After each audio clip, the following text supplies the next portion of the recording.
Life and Death of Harriett Frean. By May Sinclair. Her mother said it 3 times. And each time the baby Harriett laughed. The sound of her laugh was so funny that she laughed again at that. She kept on laughing, with shriller and shriller squeals. I wonder why she thinks it's funny, her mother said. Her father considered it. I don't know. The cat, perhaps. The cat and the queen. But no, that isn't funny. She sees something in it we don't see, bless her, said her mother. Each kissed her in turn, and the baby Harriett stopped laughing suddenly. Mama, did Pussycat see the queen? No, said Mama. Just when the queen was passing, the little mouse came out of its hole and ran under the chair. That's what Pussycat saw. Every evening before bedtime she said the same rhyme, and Harriett asked the same question. When Nurse had gone, she would lie still in her cot, waiting. The door would open, the big pointed shadow would move over the ceiling, the lattice shadow of the fireguard would fade and go away, and Mama would come in carrying the lighted candle. Her face shone white between her long, hanging curls. She would stoop over the cot and lift Harriett up, and her face would be hidden in curls. That was the kiss me to sleep kiss. And when she had gone, Harriett lay still again, waiting. Presently Papa would come in, large and dark in the firelight. He stooped, and she leapt up into his arms. That was the kiss me awake kiss. It was their secret. Then they played. Papa was the pussycat, and she was the little mouse in her hole under the bedclothes.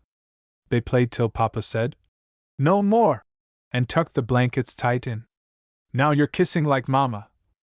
Hours afterwards they would come again together and stoop over the cot, and she wouldn't see them. They would kiss her with soft, light kisses, and she wouldn't know. She thought, tonight I'll stay awake and see them. But she never did. Only once she dreamed that she heard footsteps and saw the lighted candle, going out of the room, going away. The blue egg stood on the marble top of the cabinet where you could see it from everywhere. It was supported by a gold waistband, by gold hoops and gold legs, and it wore a gold ball with a frill round it like a crown. You would never have guessed what was inside it. You touched a spring in its waistband and it flew open, and then it was a workbox. Gold scissors and thimble and stiletto sitting up in holes cut in white velvet. The blue egg was the first thing she thought of when she came into the room. There was nothing like that in Connie Hancock's papa's house. It belonged to Mama. Harriett thought, if only she could have a birthday and wake up and find that the blue egg belonged to her. Ida, the wax doll, sat on the drawing-room sofa, dressed ready for the birthday. The darling had real person's eyes made of glass, and real eyelashes and hair. Little finger and toenails were marked in the wax, and she smelt of the lavender her clothes were laid in. But Emily, the new birthday doll, smelt of composition and of gum and hay. She had flat, painted hair and eyes, and a foolish look on her face, like Nurse's Aunt Mrs. Spinker, when she said, "Lack-a-daisy!" Although Papa had given her Emily, she could never feel for her the real, loving love she felt for Ida. And her mother had told her that she must lend Ida to Connie Hancock if Connie wanted her. Mama couldn't see that such a thing was not possible. "My darling, you mustn't be selfish. You must do what your little guest wants." "I can't." But she had to, and she was sent out of the room because she cried. It was much nicer upstairs in the nursery with Mimi, the Angora cat. Mimi knew that something sorrowful had happened. He sat still, just lifting the root of his tail as you stroked him. If only she could have stayed there with Mimi, but in the end she had to go back to the drawing-room. If only she could have told Mama what it felt like to see Connie with Ida in her arms, squeezing her tight to her chest and patting her as if Ida had been her child. She kept on saying to herself that Mama didn't know, she didn't know what she had done. And when it was all over she took the wax doll and put her in the long narrow box she had come in, and buried her in the bottom drawer in the spare room wardrobe. She thought, if I can't have her to myself I won't have her at all. I've got Emily. I shall just have to pretend she's not an idiot. She pretended Ida was dead, lying in her pasteboard coffin and buried in the wardrobe cemetery. It was hard work pretending that Emily didn't look like Mrs. Spinker. 2. She had a belief that her father's house was nicer than other people's houses. It stood off from the high road, in Black's Lane, at the head of the town. You came to it by a row of tall elms standing up along Mr. Hancock's wall. Behind the last tree its slender white end went straight up from the pavement, hanging out a green balcony like a bird cage above the green door. The lane turned sharp there and went on, and the long brown garden wall went with it. Behind the wall the lawn flowed down from the white house and the green veranda to the cedar tree at the bottom. Beyond the lawn was the kitchen garden, and beyond the kitchen garden the orchard, little crippled apple trees bending down in the long grass. She was glad to come back to the house after the walk with Eliza, the nurse, or Annie, the housemaid, to go through all the rooms looking for Mimi, looking for Mama, telling her what had happened. Mama, the red-haired woman in the sweetie shop has got a little baby, and its hair's red too. Some day I shall have a little baby. I shall dress him in a long gown, robe, with bands of lace all down it, as long as that, and a white christening cloak sewn with white roses. Won't he look sweet? Very sweet. He shall have lots of hair. I shan't love him if he hasn't. Oh, yes, you will. No, he must have thick, flossy hair like Mimi, so that I can stroke him. Which would you rather have, a little girl or a little boy? Well, what do you think? I think, perhaps I'd rather have a little girl. She would be like Mama, and her little girl would be like herself. She couldn't think of it any other way. The school treat was held in Mr. Hancock's field. All afternoon she had been with the children, playing oranges and lemons, a ring of roses, and here we come gathering nuts in May, over and over again. And she had helped her mother to hand cake and buns at the infants' table. The guest children's tea was served last of all, up on the lawn under the immense, brown brick, many-windowed house. There wasn't room for everybody at the table, so the girls sat down first and the boys waited for their turn. Some of them were pushing and snatching. She knew what she would have. She would begin with a bun, and go on through 2 sorts of jam to Madeira cake, and end with raspberries and cream. Or perhaps it would be safer to begin with raspberries and cream. She kept her face very still, so as not to look greedy, and tried not to stare at the Madeira cake lest people should see she was thinking of it. Mrs. Hancock had given her somebody else's crummy plate. She thought, I'm not greedy. I'm really and truly hungry. She could draw herself in at the waist with a flat, exhausted feeling, like the 2 ends of a concertina coming together. She was doing this when she saw her mother standing on the other side of the table, looking at her and making signs. If you've finished, Hattie, you'd better get up and let that little boy have something. They were all turning round and looking at her. And there was the crummy plate before her. They were thinking, that greedy little girl has gone on and on eating. She got up suddenly, not speaking, and left the table, the Madeira cake and the raspberries and cream. She could feel her skin all hot and wet with shame. And now she was sitting up in the drawing room at home. Her mother had brought her a piece of seed cake and a cup of milk with the cream on it. Mama's soft eyes kissed her as they watched her eating her cake with short crumbly bites, like a little cat. Mama's eyes made her feel so good, so good. Why didn't you tell me you hadn't finished? Finished? I hadn't even begun. Darling, why didn't you tell me? Because I don't know. Well, I'm glad my little girl didn't snatch and push. It's better to go without than to take from other people. That's ugly. Ugly.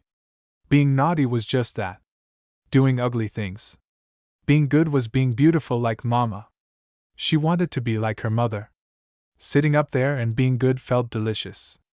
And the smooth cream with the milk running under it, thin and cold, was delicious too. Suddenly a thought came rushing at her. There was God and there was Jesus.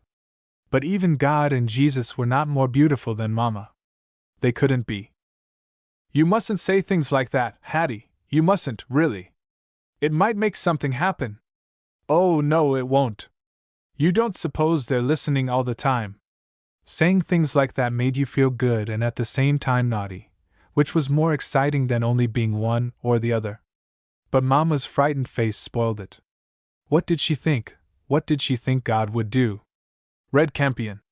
At the bottom of the orchard a door in the wall opened into Black's Lane, below the 3 tall elms. She couldn't believe she was really walking there by herself. It had come all of a sudden, the thought that she must do it, that she must go out into the lane, and when she found the door unlatched, something seemed to take hold of her and push her out. She was forbidden to go into Black's Lane, she was not even allowed to walk there with Annie. She kept on saying to herself, "I'm in the lane. I'm in the lane. I'm disobeying Mama." Nothing could undo that. She had disobeyed by just standing outside the orchard door. Disobedience was such a big and awful thing that it was waste not to do something big and awful with it. So she went on, up and up, past the 3 tall elms. She was a big girl, wearing black silk aprons and learning French. Walking by herself. When she arched her back and stuck her stomach out, she felt like a tall lady in a crinoline and shawl. She swung her hips and made her skirts fly out. That was her grown-up crinoline, swinging as she went. At the turn the cow's parsley and rose campion began. On each side a long trail of white froth with the red tops of the campion pricking through. She made herself a nosegay. Past the second turn you came to the waste ground covered with old boots and rusted, crumpled tins. The little dirty brown house stood there behind the rickety blue palings, narrow, like the piece of a house that has been cut in two. It hid, stooping under the ivy bush on its roof. It was not like the houses people live in. There was something queer, some secret, frightening thing about it. The man came out and went to the gate and stood there. He was the frightening thing. When he saw her he stepped back and crouched behind the palings, ready to jump out. She turned slowly, as if she had thought of something. She mustn't run. She must not run. If she ran he would come after her. Her mother was coming down the garden walk, tall and beautiful in her silver-gray gown with the bands of black velvet on the flounces and the sleeves. Her wide, hoop skirt swung, brushing the flower borders. She ran up to her, crying, "Mama, I went up the lane where you told me not to." "No, Hattie, no, you didn't." You could see she wasn't angry. She was frightened. "I did. I did." Her mother took the bunch of flowers out of her hand and looked at it. "Yes," she said, "that's where the dark red campion grows." She was holding the flowers up to her face. It was awful, for you could see her mouth thicken and redden over its edges and shake. She hid it behind the flowers. And somehow you knew it wasn't your naughtiness that made her cry. There was something more. She was saying in a thick, soft voice, "It was wrong of you, my darling." Suddenly she bent her tall straightness. "Rose campion," she said, parting the stems with her long, thin fingers. "Look, Hattie, how beautiful they are. Run away and put the poor things in water." She was so quiet, and her quietness hurt far more than if she had been angry. She must have gone straight back into the house to Papa. Harriet knew, because he sent for her. He was quiet too. That was the little, hiding voice he told you secrets in.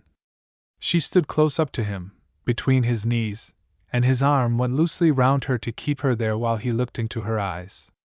You could smell tobacco, and the queer, clean man smell that came up out of him from his collar. He wasn't smiling, but somehow his eyes looked kinder than if they had smiled. "Why did you do it, Hattie?" "Because I wanted to see what it would feel like." "You mustn't do it again. Do you hear? You mustn't do it." "Why?" "Why?" "Because it makes your mother unhappy." "That's enough why."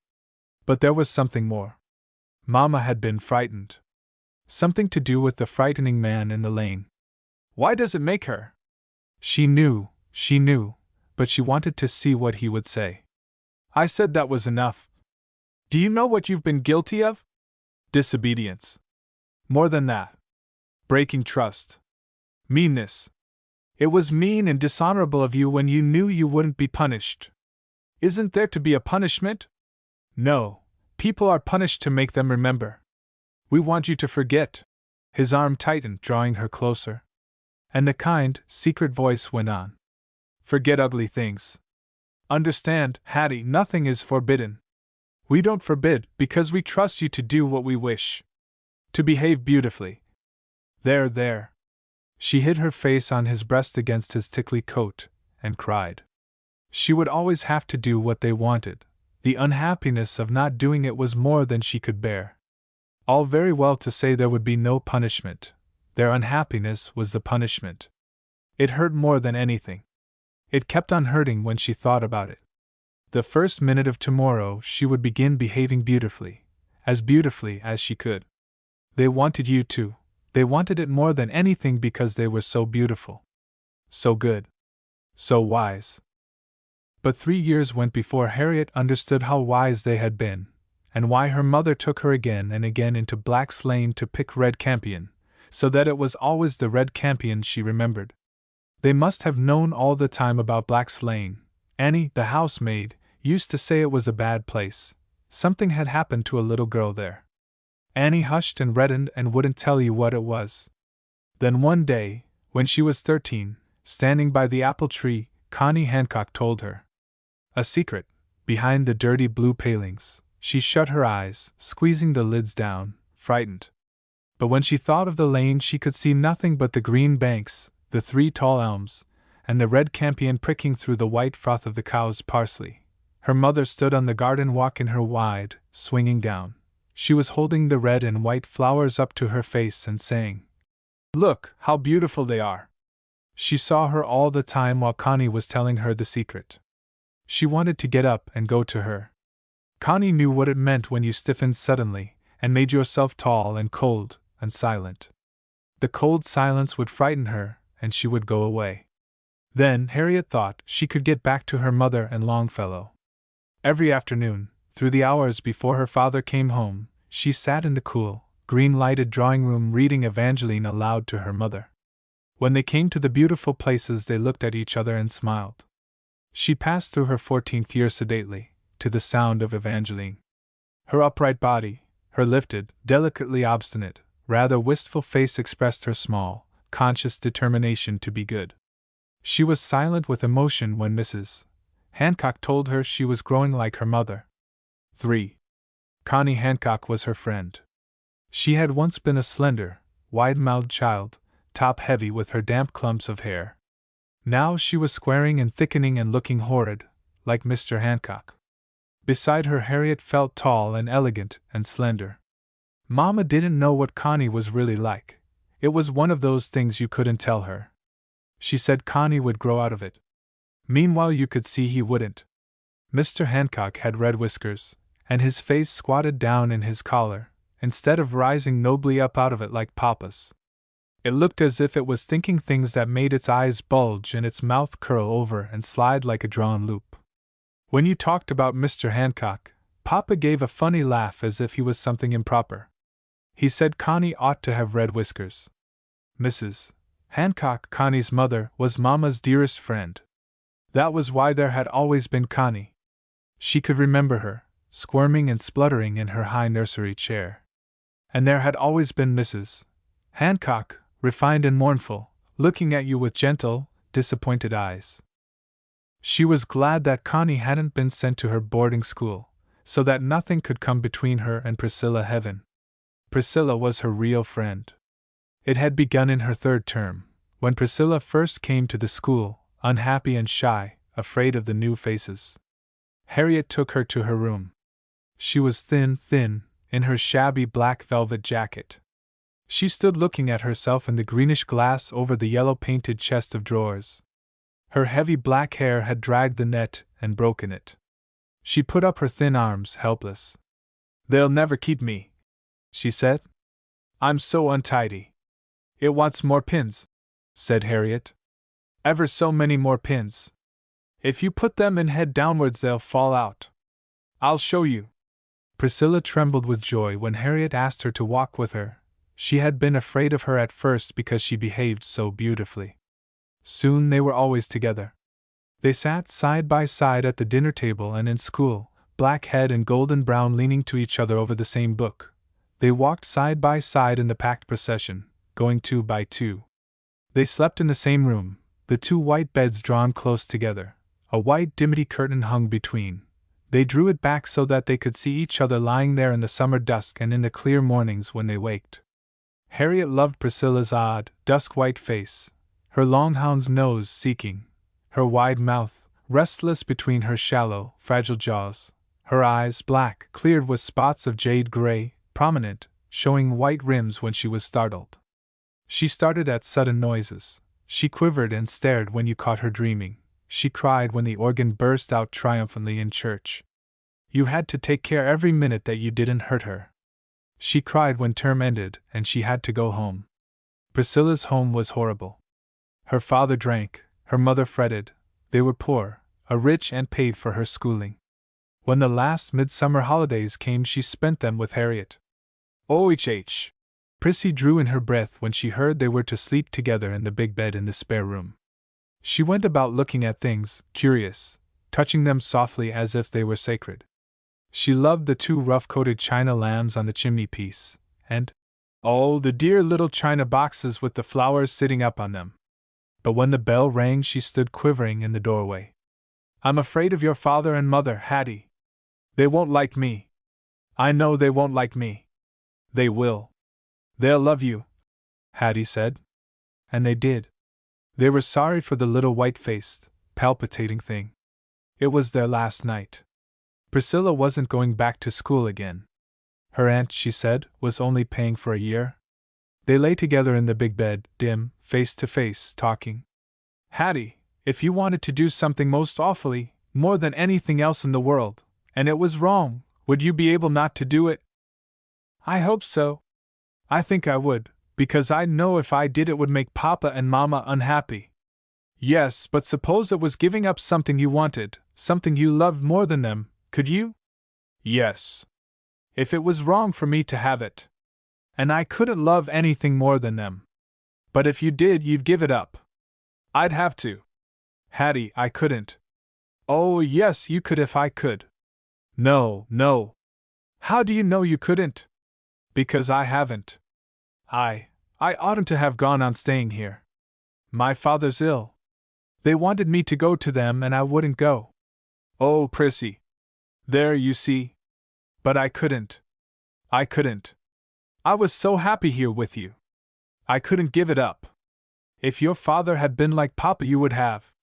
Yes. I'd do anything for him, because he's your father. It's you I couldn't give up. You'll have to someday. When? When somebody else comes. When you're married. I shall never marry. Never. I shall never want anybody but you.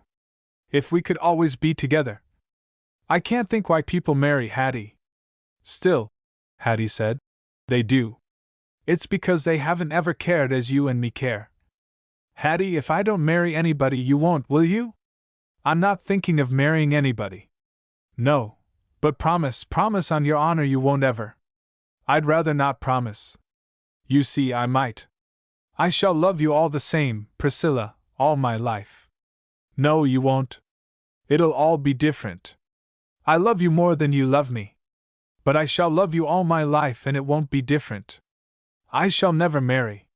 Perhaps I shan't either, Harriett said. They exchanged gifts. Harriett gave Priscilla a rosewood writing desk inlaid with mother o' pearl, and Priscilla gave Harriett a pocket handkerchief case she had made herself of fine gray canvas embroidered with blue flowers like a sampler, and lined with blue and white plaid silk. On the top part you read pocket handkerchiefs, in blue lettering, and on the bottom, Harriett Frean, and tucked away in one corner, Priscilla Heaven, September, 1861. 4. She remembered the conversation. Her father sitting, straight and slender, in his chair, talking in that quiet voice of his that never went sharp or deep or quavering, that paused now and then on an amused inflection, his long lips straightening between the perpendicular grooves of his smile. She loved his straight, slender face, clean-shaven, the straight, slightly jutting jaw, the dark blue flattish eyes under the black eyebrows, the silver grizzled hair that fitted close like a cap, curling in a silver brim above his ears. He was talking about his business as if more than anything it amused him. There's nothing gross and material about stockbroking. It's like pure mathematics. You're dealing in abstractions, ideal values, all the time. You calculate, in curves. His hand, holding the unlit cigar, drew a curve, a long graceful one, in midair. You know what's going to happen all the time. The excitement begins when you don't quite know and you risk it, when it's getting dangerous. The higher mathematics of the game. If you can afford them, if you haven't a wife and family, I can see the fascination. He sat holding his cigar in one hand, looking at it without seeing it, seeing the fascination and smiling at it, amused and secure. And her mother, bending over her beadwork, smiled too, out of their happiness, their security. He would lean back, smoking his cigar and looking at them out of contented, half-shut eyes as they stitched, one at each end of the long canvas fender stool. He was waiting, he said, for the moment when their heads would come bumping together in the middle. Sometimes they would sit like that, not exchanging ideas, exchanging only the sense of each other's presence, a secure, profound satisfaction that belonged as much to their bodies as their minds. It rippled on their faces with their quiet smiling, it breathed with their breath. Sometimes she or her mother read aloud Mrs. Browning or Charles Dickens, or the biography of some great man, sitting there in the velvet-curtained room or out on the lawn under the cedar tree. A motionless communion broken by walks in the sweet-smelling fields and deep, elm-screened lanes. And there were short journeys into London to a lecture or a concert, and now and then the surprise and excitement of the play. One day her mother smoothed out her long, hanging curls and tucked them away under a net. Harriet had a little shock of dismay and resentment, hating change. And the long Sundays spaced the weeks and the months, hushed and sweet and rather enervating, yet with a sort of thrill in them as if somewhere the music of the church organ went on vibrating. Her mother had some secret, some happy sense of God that she gave to you and you took from her as you took food and clothing, but not quite knowing what it was, feeling that there was something more in it, some hidden gladness, some perfection that you missed. Her father had his secret too. She felt that it was harder somehow, darker and dangerous. He read dangerous books, Darwin and Huxley and Herbert Spencer. Sometimes he talked about them. There's a sort of fascination in seeing how far you can go. The fascination of truth might be just that, the risk that, after all, it mayn't be true, that you may have to go farther and farther, perhaps never come back. Her mother looked up with her bright, still eyes. I trust the truth. I know that, however far you go, you'll come back some day. I believe you see all of them, Darwin and Huxley and Herbert Spencer, coming back. He said. Yes, I do. His eyes smiled, loving her. But you could see it amused him, too, to think of them, all those reckless, courageous thinkers, coming back, to share her secret. His thinking was just a dangerous game he played. She looked at her father with a kind of awe as he sat there, reading his book, in danger and yet safe. She wanted to know what that fascination was. She took down Herbert Spencer and tried to read him. She made a point of finishing every book she had begun, for her pride couldn't bear being beaten. Her head grew hot and heavy. She read the same sentences over and over again. They had no meaning. She couldn't understand a single word of Herbert Spencer. He had beaten her. As she put the book back in its place, she said to herself, I mustn't. If I go on, if I get to the interesting part, one may lose my faith. And soon she made herself believe that this was really the reason why she had given it up. Besides Connie Hancock, there were Lizzie Pierce and Sarah Barmby. Exquisite pleasure to walk with Lizzie Pierce. Lizzie's walk was a sliding, swooping dance of little pointed feet, always as if she were going out to meet somebody, her sharp, black-eyed face darting and turning. My dear, he kept on doing this. Lizzie did it. As if he was trying to sit on himself to keep him from flying off into space like a cork. Fancy proposing on 3 tumblers of soda water! I might have been Mrs. Pennefather but for that. Lizzie went about laughing at everybody, looking for something to laugh at everywhere. Now and then she would stop suddenly to contemplate the vision she had created. If Connie didn't wear a bustle, or, oh my dear, if Mr. Hancock did. Mr. Hancock. Clear, firm laughter, chiming and tinkling. Goodness! To think how many ridiculous people there are in the world. I believe you see something ridiculous in me. Only when. She swung her parasol in time to her sing-song. She wouldn't say when. Lizzie, not when I'm in my black lace fichu and the little round hat? Oh, dear me, no, not then. The little round hat, Lizzie wore one like it herself, tilted forward, perched on her chignon. Well then, she pleaded. Lizzie's face darted its teasing, mysterious smile. She loved Lizzie best of her friends after Priscilla. She loved her mockery and her teasing wit. And there was Lizzie's friend, Sarah Barmby, who lived in one of those little shabby villas on the London road and looked after her father. She moved about the villa in an unseeing, shambling way, hitting herself against the furniture. Her face was heavy with a gentle, brooding goodness, and she had little eyes that blinked and twinkled in the heaviness, as if something amused her. At first you kept on wondering what the joke was, till you saw it was only a habit Sarah had. She came when she could spare time from her father. Next to Lizzie, Harriet loved Sarah. She loved her goodness. And Connie Hancock, bouncing about hospitably in the large, rich house. Tea parties and dances at the Hancocks. She wasn't sure that she liked dancing. There was something obscurely dangerous about it. She was afraid of being lifted off her feet and swung on and on, away from her safe, happy life. She was stiff and abrupt with her partners, convinced that none of those men who liked Connie Hancock could like her, and anxious to show them that she didn't expect them to. She was afraid of what they were thinking. And she would slip away early, running down the garden to the gate at the bottom of the lane where her father waited for her. She loved the still coldness of the night under the elms, and the strong, tight feel of her father's arm when she hung on it leaning towards him, and his "There we are," as he drew her closer. Her mother would look up from the sofa and ask always the same question. Well, did anything nice happen? Till at last she answered, No, did you think it would, Mama? You never know, said her mother. I know everything. Everything? Everything that could happen at the Hancocks' dances. Her mother shook her head at her. She knew that in secret Mama was glad, but she answered the reproof. It's mean of me to say that when I've eaten 4 of their ices. They were strawberry, and chocolate and vanilla, all in one. Well, they won't last much longer. Not at that rate, her father said. I meant the dances, said her mother. And sure enough, soon after Connie's engagement to young Mr. Pennefather, they ceased. And the 3 friends, Connie and Sarah and Lizzie, came and went. She loved them, and yet when they were there they broke something secret and precious between her and her father and mother, and when they were gone she felt the stir, the happy movement of coming together again, drawing in close, after the break. We only want each other. Nobody else really mattered, not even Priscilla Heaven.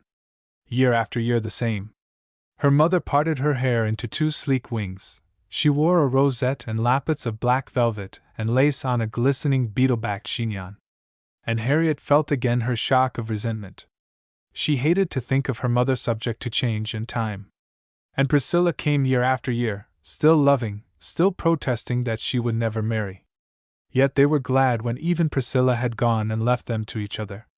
Only each other, year after year the same. Priscilla's last visit was followed by another passionate vow that she would never marry. Then within 3 weeks she wrote again, telling of her engagement to Robin Lethbridge. I haven't known him very long, and Mama says it's too soon, but he makes me feel as if I had known him all my life. I know I said I wouldn't, but I couldn't tell. I didn't know it would be so different. I couldn't have believed that anybody could be so happy. You won't mind, Hattie. We can love each other just the same. Incredible that Priscilla, who could be so beaten down and crushed by suffering, should have risen to such an ecstasy. Her letters had a swinging lilt, a hurried beat, like a song bursting, a heart beating for joy too fast. It would have to be a long engagement. Robin was in a provincial bank, he had his way to make. Then, a year later, Prissy wrote and told them that Robin had got a post in Parsons' Bank in the city. He didn't know a soul in London. Would they be kind to him and let him come to them sometimes, on Saturdays and Sundays? He came one Sunday. Harriet had wondered what he would be like, and he was tall, slender-waisted, wide-shouldered. He had a square, very white forehead. His brown hair was parted on one side, half curling at the tips above his ears. His eyes, thin, black crystal, shining, turning, showing speckles of brown and gray, perfectly set under straight eyebrows laid very black on the white skin. His round, pouting chin had a dent in it. The face in between was thin and irregular, the nose straight and serious, and rather long in profile, with a dip and a rise at 3/4, in full face straight again but shortened. His eyes had another meaning, deeper and steadier than his fine slender mouth, but it was the mouth that made you look at him. One arch of the bow was higher than the other, now and then it quivered with an uneven, sensitive movement of its own. She noticed his mouth's little dragging droop at the corners and thought, "Oh, you're cross. If you're cross with Prissy, if you make her unhappy." But when he caught her looking at him, the cross lips drew back in a sudden, white, confiding smile. And when he spoke, she understood why he had been irresistible to Priscilla. He had come 3 Sundays now, for perhaps she had lost count. They were all sitting out on the lawn under the cedar. Suddenly, as if he had only just thought of it, he said, "It's extraordinarily good of you to have me." "Oh, well," her mother said, "Prissy is Hattie's greatest friend. I suppose that was why you do it." He didn't want it to be that. He wanted it to be himself. Himself. He was proud. He didn't like to owe anything to other people, not even to Prissy. Her father smiled at him. "You must give us time." He would never give it or take it. You could see him tearing at things in his impatience, to know them, to make them give themselves up to him at once. He came rushing to give himself up, all in a minute, to make himself known. "It isn't fair," he said. "I know you so much better than you know me. Priscilla's always talking about you. But you don't know anything about me. No, we've got all the excitement. And the risk, sir. And, of course, the risk." He liked him. She could talk to Robin Lethbridge as she couldn't talk to Connie Hancock's young men. She wasn't afraid of what he was thinking. She was safe with him. He belonged to Priscilla Heaven. He liked her because he loved Priscilla, but he wanted her to like him, not because of Priscilla, but for himself. She talked about Priscilla. "I never saw anybody so loving. It used to frighten me, because you can hurt her so easily." "Yes. Poor little Prissy, she's very vulnerable," he said. When Priscilla came to stay, it was almost painful. Her eyes clung to him, and wouldn't let him go. If he left the room, she was restless, unhappy till he came back. She went out for long walks with him and returned silent, with a tired, beaten look. She would lie on the sofa, and he would hang over her, gazing at her with strained, unhappy eyes. After she had gone, he kept on coming more than ever, and he stayed overnight. Harriett had to walk with him now. He wanted to talk about himself, endlessly. When she looked in the glass, she saw a face she didn't know, bright-eyed, flushed, pretty. The little arrogant lift had gone. As if it had been somebody else's face, she asked herself, in wonder, without rancor, why nobody had ever cared for it. Why? Why? She could see her father looking at her, intent, as if he wondered. And one day her mother said, "Do you think you ought to see so much of Robin? Do you think it's quite fair to Prissy?" "Oh, Mama, I wouldn't. I haven't. I know. You couldn't if you would, Hattie. You would always behave beautifully. But are you so sure about Robin? Oh, he couldn't care for anybody but Prissy. It's only because he's so safe with me, because he knows I don't and he doesn't." The wedding day was fixed for July. After all, they were going to risk it. By the middle of June, the wedding presents began to come in. Harriett and Robin Lethbridge were walking up Black's Lane. The hedges were a white bridal froth of cow's parsley. Every now and then she swerved aside to pick the red campion. He spoke suddenly. "Do you know what a dear little face you have, Hattie? It's so clear and still, and it behaves so beautifully. Does it?" She thought of Prissy's face, dark and restless, never clear, never still. "You're not a bit like what I expected. Prissy doesn't know what you are. You don't know yourself. I know what she is." His mouth's uneven quiver beat in and out like a pulse. "Don't talk to me about Prissy!" Then he got it out. He tore it out of himself. He loved her. "Oh, Robin!" Her fingers loosened in her dismay. She went dropping red campion. It was no use, he said, to think about Prissy. He couldn't marry her. He couldn't marry anybody but Hattie. Hattie must marry him. You can't say you don't love me, Hattie. No, she couldn't say it, for it wouldn't be true. Well then, I can't. I'd be doing wrong, Robin. I feel all the time as if she belonged to you, as if she were married to you. But she isn't. It isn't the same thing. To me it is. You can't undo it. It would be too dishonorable. Not half so dishonorable as marrying her when I don't love her. Yes. As long as she loves you. She hasn't anybody but you. She was so happy. So happy. Think of the cruelty of it. Think what we should send her back to. You think of Prissy. You don't think of me. Because it would kill her. How about you? It can't kill us, because we know we love each other. Nothing can take that from us. But I couldn't be happy with her, Hattie. She wears me out. She's so restless. We couldn't be happy, Robin. We should always be thinking of what we did to her. How could we be happy? You know how. Well, even if we were, we've no right to get our happiness out of her suffering. Oh, Hattie, why are you so good, so good? I'm not good. It's only, there are some things you can't do. We couldn't. We couldn't. No, he said at last. I don't suppose we could. Whatever it's like, I've got to go through with it. He didn't stay that night. She was crouching on the floor beside her father, her arm thrown across his knees.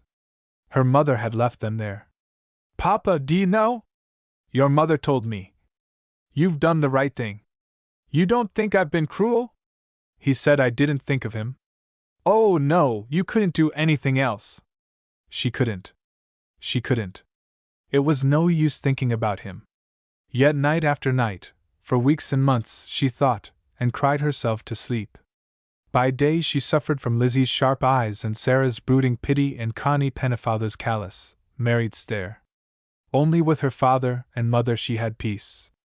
6. Towards spring Harriet showed signs of depression, and they took her to the south of France and to Bordighera and Rome. In Rome she recovered. Rome was one of those places you ought to see. She had always been anxious to do the right thing. In the little pension in the Via Babuino she had a sense of her own importance, and the importance of her father and mother. They were Mr. and Mrs.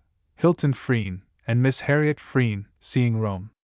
After their return in the summer he began to write his book, The Social Order. There were things that had to be said. It did not much matter who said them provided they were said plainly. He dreamed of a new social state, society governing itself without representatives. For a long time they lived on the interest and excitement of the book, and when it came out Harriet pasted all his reviews very neatly into an album. He had the air of not taking them quite seriously, but he subscribed to The Spectator, and sometimes an article appeared there understood to have been written by Hilton Frean. And they went abroad again every year. They went to Florence and came home and read Romola and Mrs. Browning and Dante and The Spectator. They went to Assisi and read The Little Flowers of St. Francis. They went to Venice and read Ruskin and The Spectator. They went to Rome again and read Gibbon's Decline and Fall of the Roman Empire. Harriet said, "We should have enjoyed Rome more if we had read Gibbon." And her mother replied that they would not have enjoyed Gibbon so much if they had not seen Rome. Harriet did not really enjoy him, but she enjoyed the sound of her own voice reading out the great sentences and the rolling Latin names. She had brought back photographs of the Colosseum and the Forum and of Botticelli's Spring, and a Della Robbia Madonna in a shrine of fruit and flowers, and hung them in the drawing-room. And when she saw the blue egg in its gilt frame standing on the marble-top table, she wondered how she had ever loved it, and wished it were not there. It had been one of Mamma's wedding presents. Mrs. Hancock had given it her, but Mr. Hancock must have bought it. Harriet's face had taken on again its arrogant lift. She esteemed herself justly. She knew she was superior to the Hancocks and the Pennefathers and to Lizzie Pierce and Sarah Barmby, even to Priscilla. When she thought of Robin and how she had given him up, she felt a thrill of pleasure in her beautiful behavior, and a thrill of pride in remembering that he had loved her more than Priscilla. Her mind refused to think of Robin married. 2, 3, 5 years passed, with a perceptible acceleration, and Harriet was now 30. She had not seen them since the wedding day. Robin had gone back to his own town. He was cashier in a big bank there. For 4 years Prissy's letters came regularly every month or so, then ceased abruptly.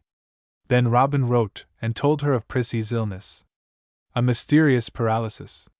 It had begun with fits of giddiness in the street. Prissy would turn round and round on the pavement, then falling fits, and now both legs were paralyzed, but Robin thought she was gradually recovering the use of her hands. Harriet did not cry. The shock of it stopped her tears. She tried to see it and couldn't. Poor little Prissy. How terrible. She kept on saying to herself she couldn't bear to think of Prissy paralyzed. Poor little Prissy. And poor Robin. Paralysis. She saw the paralysis coming between them, separating them, and inside her the secret pain was soothed. She need not think of Robin married any more. She was going to stay with them. Robin had written the letter. He said Prissy wanted her. When she met him on the platform she had a little shock at seeing him changed. His face was fuller, and a dark mustache hid the sensitive, uneven, pulsing lip. His mouth was dragged down further at the corners. But he was the same Robin. In the cab, going to the house, he sat silent, breathing hard. She felt the tremor of his consciousness, and knew that he still loved her, more than he loved Priscilla. Poor little Prissy. How terrible! Priscilla sat by the fireplace in a wheelchair. She became agitated when she saw Harriet. Her arms shook as she lifted them for the embrace. Hattie, you've hardly changed a bit. Her voice shook. Poor little Prissy. She was thin, thinner than ever, and stiff as if she had withered. Her face was sallow and dry, and the luster had gone from her black hair. Her wide mouth twitched and wavered and twitched. Though it was warm summer she sat by a blazing fire with the windows behind her shut. Through dinner Harriet and Robin were silent and constrained. She tried not to see Prissy shaking and jerking and spilling soup down the front of her gown. Robin's face was smooth and blank. He pretended to be absorbed in his food, so as not to look at Prissy. It was as if Prissy's old restlessness had grown into that ceaseless jerking and twitching. And her eyes fastened on Robin. They clung to him and wouldn't let him go. She kept on asking him to do things for her. Robin, you might get me my shawl. And Robin would go and get the shawl and put it round her. Whenever he did anything for her, Prissy's face would settle down into a quivering, deep content. At 9 o'clock he lifted her out of her wheelchair. Harriet saw his stoop, and the taut, braced power of his back as he lifted. Prissy lay in his arms with rigid limbs hanging from loose attachments, inert, like a doll. As he carried her upstairs to bed her face had a queer, exalted look of pleasure and of triumph. Harriet and Robin sat alone together in his study. How long is it since we've seen each other? 5 years, Robin. It isn't. It can't be. It is. I suppose it is. But I can't believe it. I can't believe I'm married. I can't believe Prissy's ill. It doesn't seem real with you sitting there. Nothing's changed, Robin, except that you're more serious. Nothing's changed, except that I'm more serious than ever. Do you still do the same things? Do you still sit in the curly chair, holding your work up to your chin with your little pointed hands like a squirrel? Do you still see the same people? I don't make new friends, Robin. He seemed to settle down after that, smiling at his own thoughts, appeased. Lying in her bed in the spare room, Harriet heard the opening and shutting of Robin's door. She still thought of Prissy's paralysis as separating them, still felt inside her a secret, unacknowledged satisfaction. Poor little Prissy. How terrible. Her pity for Priscilla went through and through her in wave after wave. Her pity was sad and beautiful, and at the same time it appeased her pain. In the morning Priscilla told her about her illness. The doctors didn't understand it. She ought to have had a stroke, and she hadn't had one. There was no reason why she shouldn't walk except that she couldn't. It seemed to give her pleasure to go over it, from her first turning round and round in the street, with helpless, shaking laughter at the queerness of it, to the moment when Robin bought her the wheelchair. Robin. I minded most because of Robin. It's such an awful illness, Hattie. I can't move when I'm in bed. Robin has to get up and turn me a dozen times in one night. Robin's a perfect saint. He does everything for me. Prissy's voice and her face softened and thickened with voluptuous content. Do you know, Hattie, I had a little baby. It died the day it was born. Perhaps some day I shall have another. Harriet was aware of a sudden tightening of her heart, of a creeping depression that weighed on her brain and worried it. She thought this was her pity for Priscilla. Her third night. All evening Robin had been moody and morose. He would hardly speak to either Harriet or Priscilla. When Priscilla asked him to do anything for her, he got up heavily, pulling himself together with a sigh, with a look of weary, irritated patience. Prissy wheeled herself out of the study into the drawing-room, beckoning Harriet to follow. She had the air of saving Robin from Harriet, of intimating that his grumpiness was Harriet's fault. He doesn't want to be bothered, she said. She sat up till 11, so that Robin shouldn't be thrown with Harriet in the last hours. Half the night Harriet's thoughts ran on, now in a darkness, now in thin flashes of light. Supposing, after all, Robin wasn't happy? Supposing he can't stand it? Supposing.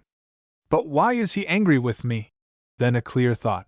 He's angry with me because he can't be angry with Priscilla. And clearer. He's angry with me because I made him marry her. She stopped the running and meditated with a steady, hard deliberation.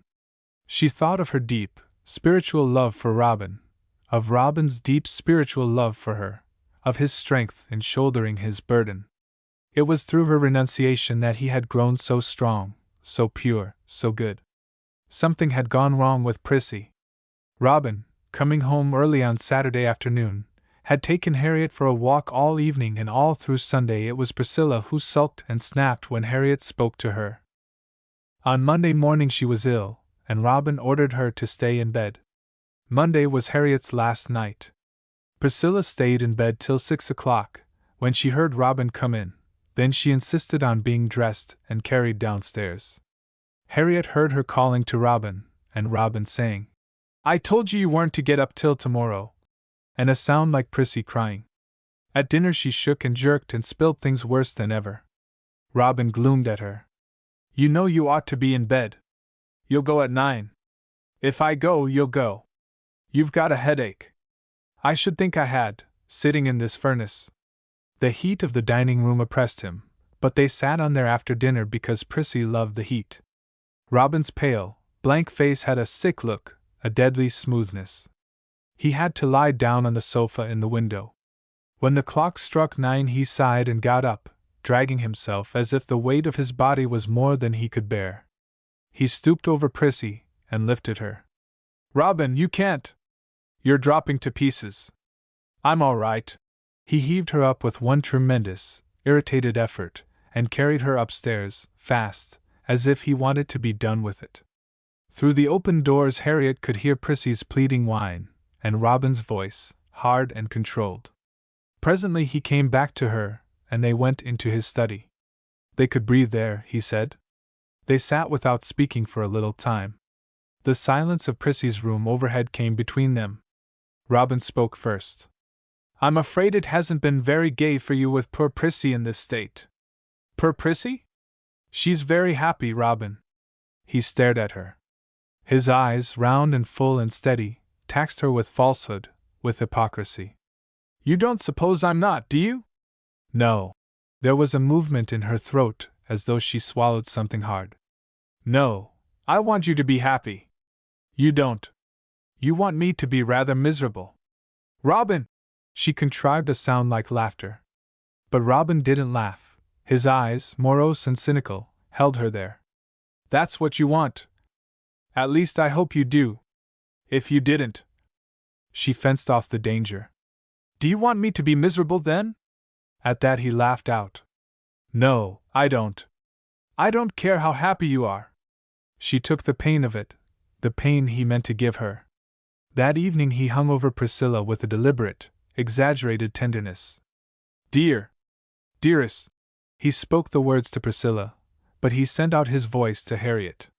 She could feel its false precision, its intention, its repulse of her. She was glad to be gone. 7. 1879. It was the year her father lost his money.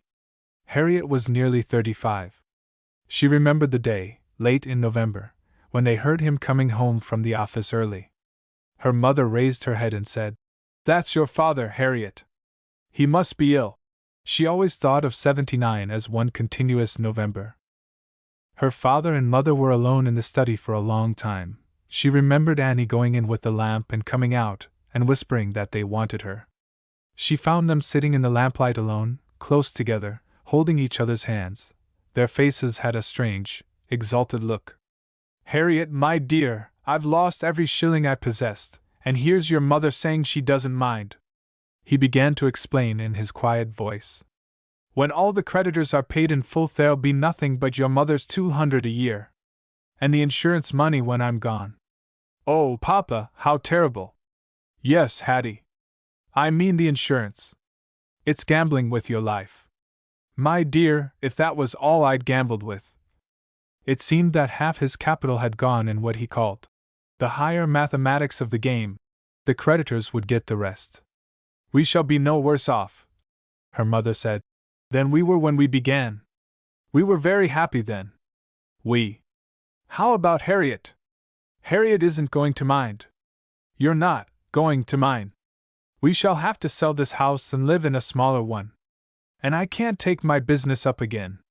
My dear, I'm glad and thankful you've done with that dreadful, dangerous game.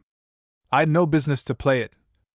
But after holding myself in all those years, there was a sort of fascination." One of the creditors, Mr. Hickens, gave him work in his office. He was now Mr. Hickens's clerk. He went to Mr. Hickens as he had gone to his own great business, upright and alert, handsome in his dark gray overcoat with the black velvet collar, faintly amused at himself. You would never have known that anything had happened. Strange that at the same time Mr. Hancock should have lost money, a great deal of money, more money than Papa. He seemed determined that everybody should know it. You couldn't pass him in the road without knowing. He met you with his swollen, red face hanging, ashamed and miserable, and angry as if it had been your fault. One day Harriet came in to her father and mother with the news. "Did you know that Mr. Hancock sold his horses? And he's going to give up the house." Her mother signed to her to be silent, frowning and shaking her head and glancing at her father. He got up suddenly and left the room. "He's worrying himself to death about Mr. Hancock," she said. "I didn't know he cared for him like that, Mama." "Oh, well, he's known him 30 years, and it's a very dreadful thing he should have to give up his house. It's not worse for him than it is for Papa. It's ever so much worse. He isn't like your father. He can't be happy without his big house and his carriages and horses. He'll feel so small and unimportant. Well, then, it serves him right." "Don't say that. It is what he cares for, and he's lost it. He's no business to behave as if it was Papa's fault," said Harriet. She had no patience with the odious little man. She thought of her father's face, her father's body straight and calm, and his soul so far above that mean trouble of Mr. Hancock's, that vulgar shame. Yet inside him he fretted. And suddenly he began to sink. He turned faint after the least exertion, and had to leave off going to Mr. Hickens. And by the spring of 1880 he was upstairs in his room, too ill to be moved. That was just after Mr. Hickens had bought the house and wanted to come into it. He lay patient in the big white bed, smiling his faint, amused smile when he thought of Mr. Hickens. It was awful to Harriet that her father should be ill, lying there at their mercy. She couldn't get over her sense of his parenthood, his authority. When he was obstinate, and insisted on exerting himself, she gave in. She was a bad nurse, because she couldn't set herself against his will. And when she had him under her hands to strip and wash him, she felt that she was doing something outrageous and impious. She set about it with a flaming face and fumbling hands. "Your mother does it better," he said gently. But she could not get her mother's feeling of him as a helpless, dependent thing. Mr. Hickens called every week to inquire. "Poor man, he wants to know when he can have his house." Why will he always come on my good days? He isn't giving himself a chance. He still had good days, days when he could be helped out of bed to sit in his chair. This sort of game may go on forever, he said. He began to worry seriously about keeping Mr. Hickens out of his house. It isn't decent of me. It isn't decent. Harriet was ill with the strain of it. She had to go away for a fortnight with Lizzie Pierce, and Sarah Barmby stayed with her mother. Mrs. Barmby had died the year before. When Harriet got back, her father was making plans for his removal. Why have you all made up your minds that it'll kill me to remove me? It won't. The men can take everything out but me and my bed and that chair. And when they've got all the things into the other house, they can come back for the chair and me. And I can sit in the chair while they're bringing the bed. It's quite simple. It only wants a little system. Then, while they wondered whether they might risk it, he got worse. He lay propped up, rigid, his arms stretched out by his side, afraid to lift a hand because of the violent movements of his heart. His face had a patient, expectant look, as if he waited for them to do something. They couldn't do anything. There would be no more rallies. He might die any day now, the doctor said. He may die any minute. I certainly don't expect him to live through the night. Harriet followed her mother back into the room. He was sitting up in his attitude of rigid expectancy, no movement but the quivering of his nightshirt above his heart. The doctor's been gone a long time, hasn't he? He said. Harriet was silent. She didn't understand. Her mother was looking at her with a serene comprehension and compassion. Poor Hattie, he said. She can't tell a lie to save my life. Oh, Papa! He smiled as if he was thinking of something that amused him. You should consider other people, my dear. Not just your own selfish feelings. You ought to write and tell Mr. Hickens. Her mother gave a short, sobbing laugh. Oh, you darling, she said. He lay still. Then suddenly he began pressing hard on the mattress with both hands, bracing himself up in the bed. Her mother leaned closer towards him. He threw himself over slantways, and with his head bent as if it was broken, dropped into her arms. Harriet wondered why he was making that queer grating and coughing noise. 3 times. Her mother called softly to her. Harriet! She began to tremble. 8. Her mother had some secret that she couldn't share. She was wonderful in her pure, high serenity. Surely she had some secret. She said he was closer to her now than he had ever been. And in her correct, precise answers to the letters of condolence Harriet wrote, I feel that he is closer to us now than he ever was. But she didn't really feel it.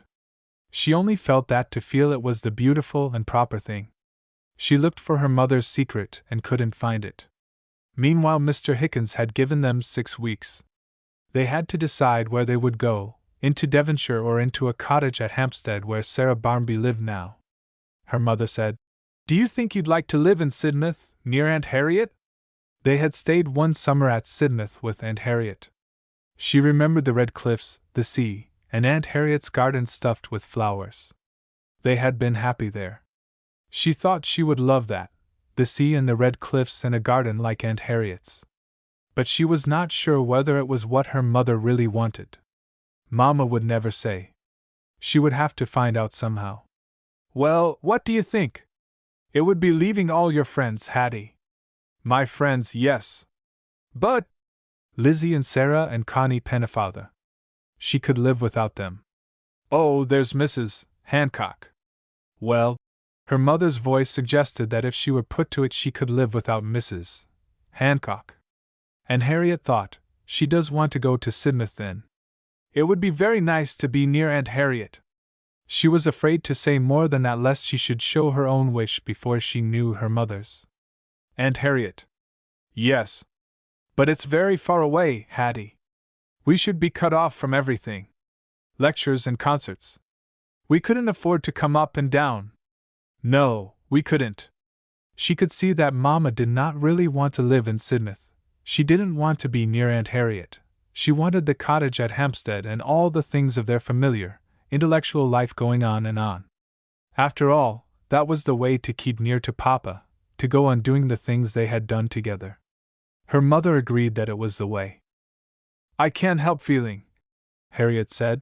"It's what he would have wished." Her mother's face was quiet and content. She hadn't guessed. They left the white house with the green balcony hung out like a birdcage at the side, and turned into the cottage at Hampstead. The rooms were small and rather dark, and the furniture they had brought had a squeezed-up, unhappy look. The blue egg on the marble-top table was conspicuous and hateful as it had never been in the Black's Lane drawing-room. Harriett and her mother looked at it. "Must it stay there?" "I think so. Fanny Hancock gave it me." "Mama, you know you don't like it." "No, but after all these years I couldn't turn the poor thing away." Her mother was an old woman, clinging with an old, stubborn fidelity to the little things of her past. But Harriett denied it. "She's not old," she said to herself. "Not really old. Harriett," her mother said one day, "I think you ought to do the housekeeping." "Oh, Mama, why?" She hated the idea of this change. "Because you'll have to do it some day." She obeyed. But as she went her rounds and gave her orders, she felt that she was doing something not quite real, playing at being her mother, as she had played when she was a child. Then her mother had another thought. "Harriett, I think you ought to see more of your friends, dear." "Why?" "Because you'll want them after I'm gone." "I shall never want anybody but you." And their time went as it had gone before, in sewing together, reading together, listening to lectures and concerts together. They had told Sarah that they didn't want anybody to call. They were Hilton Frean's wife and daughter. "After our wonderful life with him," they said, "you'll understand, Sarah, that we don't want people." And if Harriett was introduced to any stranger, she accounted for herself arrogantly. "My father was Hilton Frean." They were collecting his remains for publication. Months passed, years passed, going each one a little quicker than the last. And Harriett was 39. One evening, coming out of church, her mother fainted. That was the beginning of her illness, February 1883. First came the long months of weakness, then the months and months of sickness, then the pain she had been hiding, that she couldn't hide any more. They knew what it was now, that horrible thing that even the doctors were afraid to name. They called it something malignant. When the friends, Mrs. Hancock, Connie Pennefather, Lizzie, and Sarah, called to inquire, Harriett wouldn't tell them what it was. She pretended that she didn't know, that the doctors weren't sure. She covered it up from them as if it had been a secret shame. And they pretended that they didn't know. But they knew. They were talking now about an operation. There was one chance for her in 100 if they had Sir James Pargeter. One chance. She might die of it. She might die under the anesthetic. She might die of shock. She was so old and weak. Still, there was that one chance, if only she would take it. But her mother wouldn't listen. "My dear, it would cost £100. How do you know what it would cost?" "Oh," she said, "I know." She was smiling above the sheet that was tucked close up, tight under her chin, shutting it all down. Sir James Pargeter would cost £100. Harriett couldn't lay her hands on the money or on half of it or a quarter. "That doesn't matter if they think it'll save you." They think. But I know. I know better than all the doctors." "But Mama, darling," she urged the operation. Just because it would be so difficult to raise the £100, she urged it. She wanted to feel that she had done everything that could be done, that she had let nothing stand in the way, that she had shrunk from no sacrifice. One chance in 100. What was £100 weighed against that one chance? If it had been 1 in 1,000, she would have said the same. "It would be no good, Hattie." "I know it wouldn't. They just love to try experiments, those doctors. They're dying to get their knives into me." "Don't let them." Gradually, day by day, Harriett weakened. Her mother's frightened voice tore at her, broke her down. Supposing she really died under the operation? Supposing. It was cruel to excite and upset her just for that. It made the pain worse. Either the operation or the pain, going on and on, stabbing with sharper and sharper knives, cutting in deeper, all their care, the antiseptics, the restoratives, dragging it out, giving it more time to torture her. When the three friends came, Harriett said, I shall be glad and thankful when it's all over. I couldn't want to keep her with me, just for this. Yet she did want it. She was thankful every morning that she came to her mother's bed and found her alive, lying there, looking at her with her wonderful smile. She was glad because she still had her. And now they were giving her morphia. Under the torpor of the drug her face changed. The muscles loosened, the flesh sagged, the widened, swollen mouth hung open. Only the broad, beautiful forehead, the beautiful calm eyebrows were the same. The face, sallow white, half imbecile, was a mask flung aside. She couldn't bear to look at it.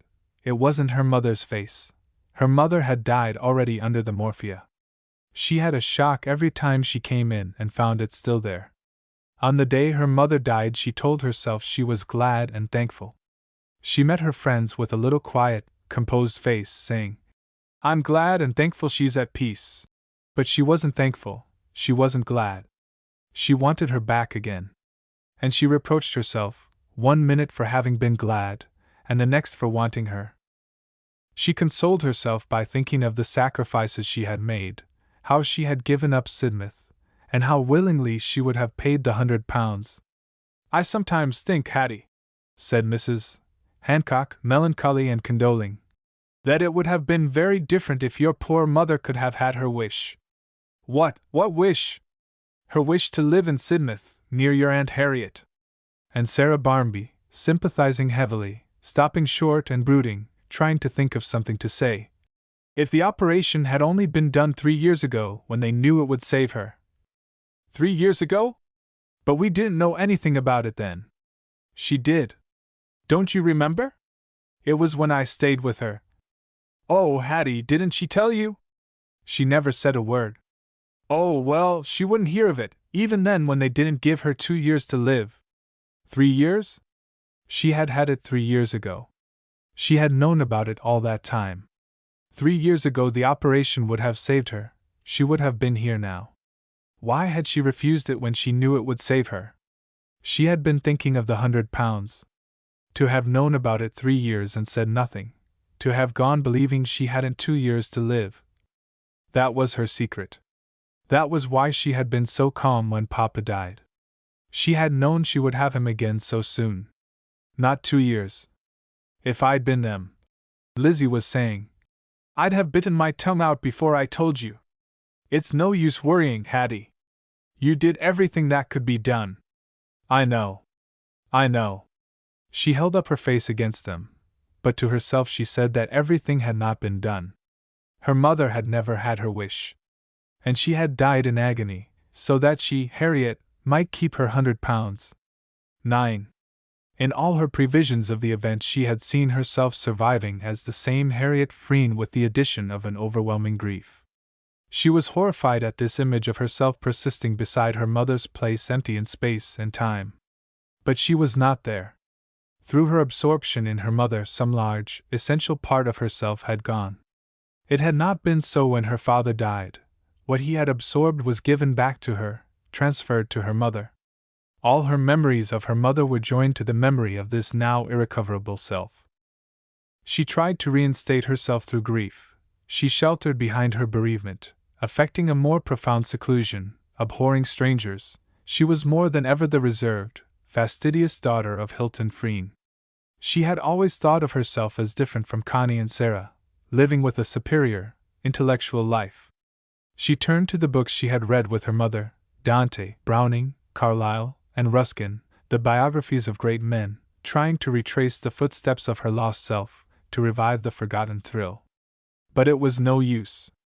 One day she found herself reading the dedication of the ring and the book over and over again, without taking in its meaning, without any remembrance of its poignant secret. And all a wonder and a wild desire. Mama loved that.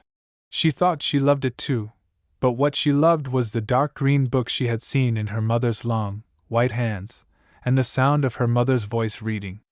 She had followed her mother's mind with strained attention and anxiety, smiling when she smiled, but with no delight and no admiration of her own. If only she could have remembered. It was only through memory that she could reinstate herself. She had a horror of the empty house. Her friends advised her to leave it, but she had a horror of removal, of change. She loved the rooms that had held her mother, the chairs she had sat on, the white, fluted cups she had drunk from in her illness. She clung to the image of her mother, and always beside it, shadowy and pathetic, she discerned the image of her lost self.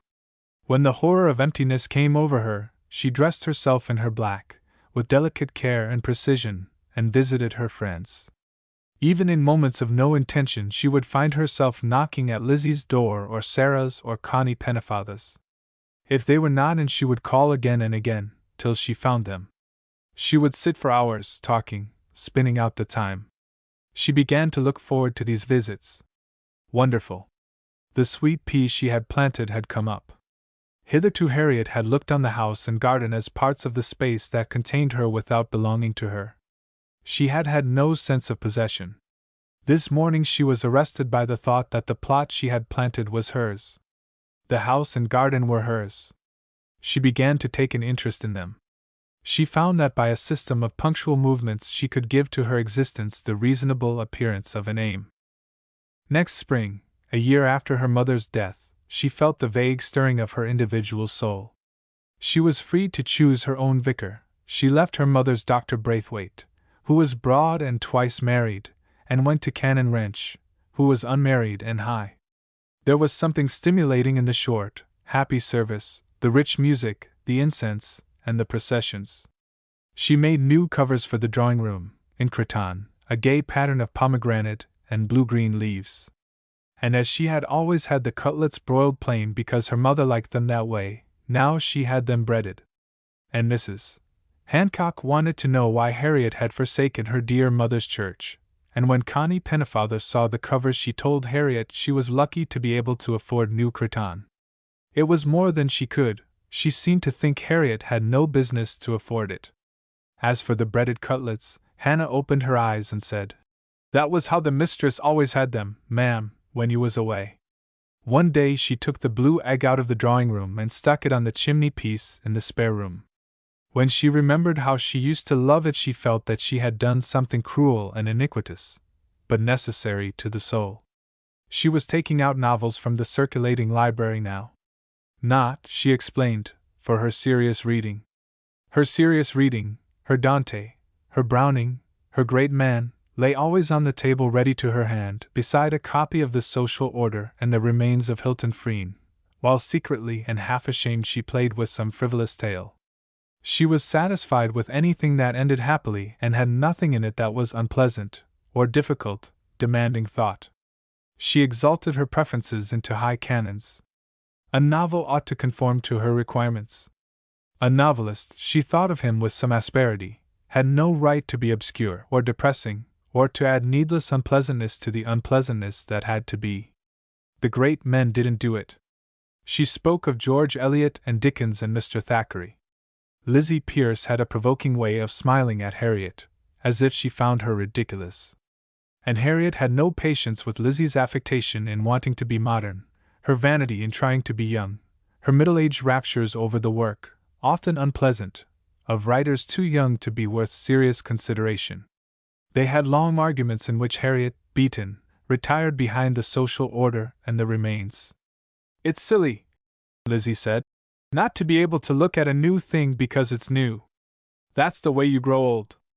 "It's sillier," Harriett said, "to be always running after new things because you think that's the way to look young. I've no wish to appear younger than I am.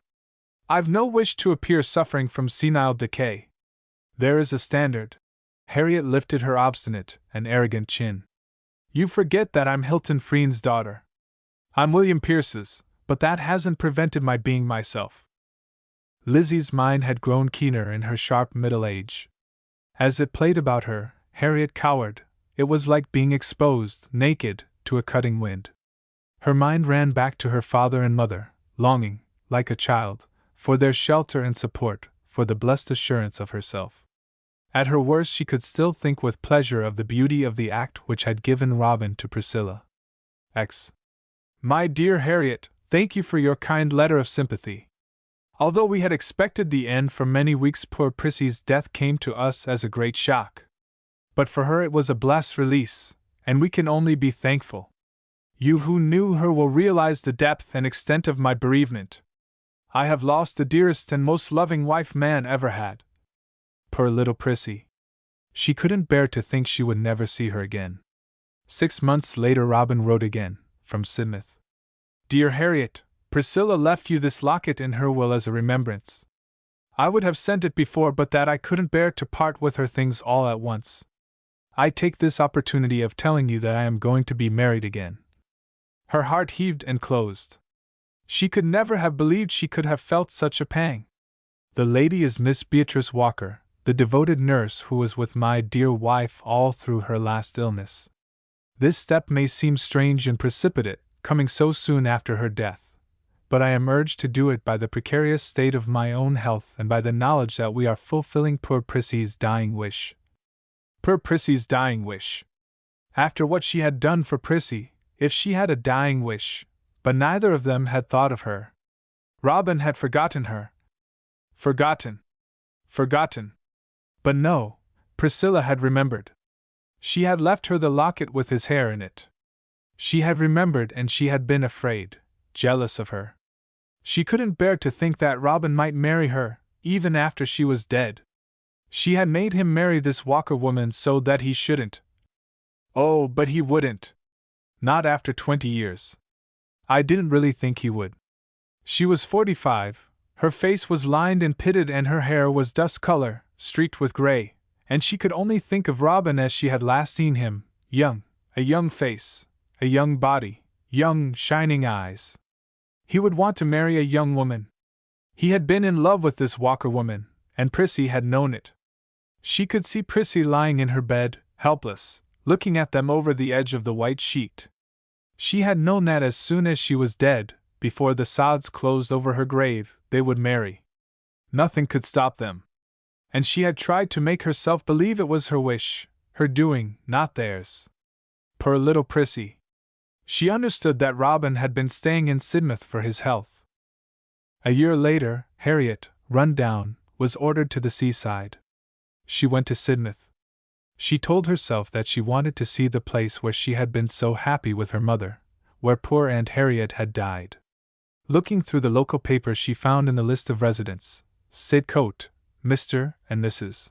Robert Lethbridge and Miss Walker. She wrote to Robin and asked if she might call on his wife.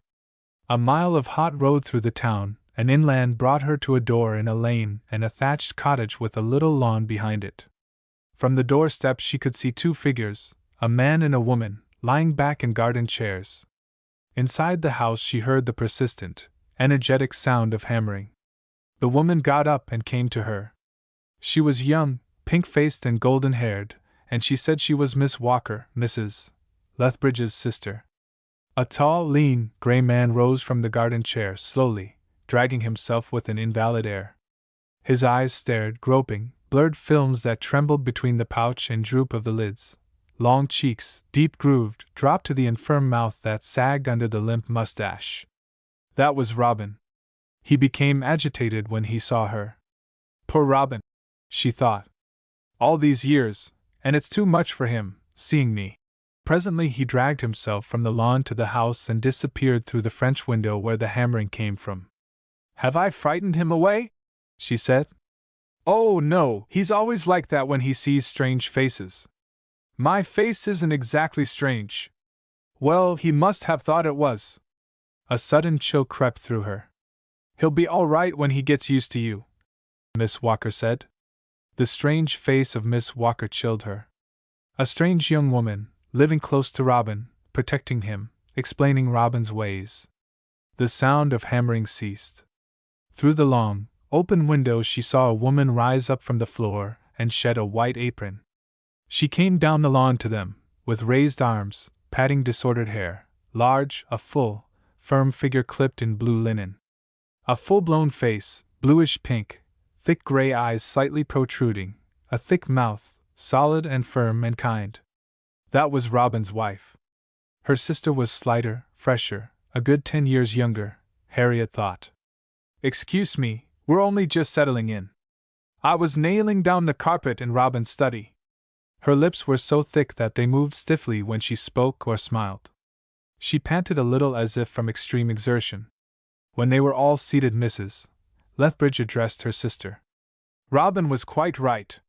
It looks much better turned the other way. Do you mean to say he made you take it all up and put it down again? Well, what's the use? Miss Frean, you don't know what it is to have a husband who will have things just so. She had to mow the lawn this morning because Robin can't bear to see one blade of grass higher than another. Is he as particular as all that? I assure you, Miss Frean, he is, Miss Walker informed her. He wasn't when I knew him, Harriett said. Ah, my sister spoils him. Mrs. Lethbridge wondered why he hadn't come out again. I think, Harriett said, perhaps he'll come if I go. Oh, you mustn't go. It's good for him to see people. Takes him out of himself. He'll turn up all right, Miss Walker said, when he hears the teacups. And at 4 o'clock, when the teacups came, Robin turned up, dragging himself slowly from the house to the lawn. He blinked and quivered with agitation. Harriett saw he was annoyed, not with her, and not with Miss Walker, but with his wife. Beatrice, what have you done with my new bottle of medicine? Nothing, dear. You've done nothing, when you know you poured out my last dose at 12? Why, hasn't it come? No, it hasn't. But Sissy ordered it this morning. I didn't, Sissy said. I forgot. Oh, Sissy. You needn't blame Sissy. You ought to have seen to it yourself. She was a good nurse, Harriet, before she was my wife. My dear, your nurse had nothing else to do. Your wife has to clean and mend for you, and cook your dinner and mow the lawn and nail the carpets down. While she said it, she looked at Robin as if she adored him. All through tea time he talked about his health and about the sanitary dustbin they hadn't got. Something had happened to him. It wasn't like him to be wrapped up in himself and to talk about dustbins. He spoke to his wife as if she had been his valet. He didn't see that she was perspiring, worn out by her struggle with the carpet. Just go and fetch me another cushion, Beatrice. She rose with tired patience. You might let her have her tea in peace, Miss Walker said, but she was gone before they could stop her. When Harriet left, she went with her to the garden gate, panting as she walked. Harriet noticed pale, blurred lines on the edges of her lips. She thought, she isn't a bit strong. She praised the garden. Mrs. Lethbridge smiled. Robin loves it. But you should have seen it at 5 o'clock this morning. 5 o'clock? Yes. I always get up at 5 to make Robin a cup of tea. Harriet's last evening. She was dining at Sicote. On her way there she had overtaken Robin's wife wheeling Robin in a bath chair. Beatrice had panted and perspired and had made mute signs to Harriet not to take any notice. She had had to go and lie down till Robin sent for her to find his cigarette case. Now she was in the kitchen cooking Robin's part of the dinner while he lay down in his study. Harriet talked to Miss Walker in the garden. It's been very kind of you to have us so much. Oh, but we've loved having you. It's so good for Beatie. Gives her a rest from Robin. I don't mean that she wants a rest. But you see, she's not well. She looks a big, strong, bouncing thing, but she isn't. Her heart's weak. She oughtn't to be doing what she does. Doesn't Robin see it? He doesn't see anything. He never knows when she's tired or got a headache. She'll drop dead before he'll see it. He's utterly selfish, Miss Frean. Wrapped up in himself and his horrid little ailments. Whatever happens to Beatie, he must have his sweetbread, and his soup at 11 and his tea at 5 in the morning. I suppose you think I might help more? Well, Harriet did think it. Well, I just won't. I won't encourage Robin. He ought to get her a proper servant and a man for the garden and the bath chair. I wish you'd give him a hint. Tell him she isn't strong. I can't. She'd snap my head off. Would you mind? Harriet didn't mind. She didn't mind what she said. She wouldn't be saying it to Robin, but to the contemptible thing that had taken Robin's place. She still saw Robin as a young man, with young, shining eyes, who came rushing to give himself up at once, to make himself known. She had no affection for this selfish invalid, this weak, peevish bully. Poor Beatrice. She was sorry for Beatrice. She resented his behavior to Beatrice. She told herself she wouldn't be Beatrice, she wouldn't be Robin's wife for the world. Her pity for Beatrice gave her a secret pleasure and satisfaction. After dinner she sat out in the garden talking to Robin's wife, while Sissy Walker played draughts with Robin in his study, giving Beatrice a rest from him. They talked about Robin. You knew him when he was young, didn't you? What was he like? She didn't want to tell her. She wanted to keep the young, shining Robin to herself. She also wanted to show that she had known him, that she had known a Robin that Beatrice would never know. Therefore she told her. My poor Robin. Beatrice gazed wistfully, trying to see this Robin that Priscilla had taken from her, that Harriett had known. Then she turned her back. It doesn't matter. I've married the man I wanted. She let herself go. Sissy says I've spoiled him? That isn't true. It was his first wife who spoiled him. She made a nervous wreck of him. He was devoted to her. Yes. And he's paying for his devotion now. She wore him out. Sissy says he's selfish. If he is, it's because he's used up all his unselfishness. He was living on his moral capital.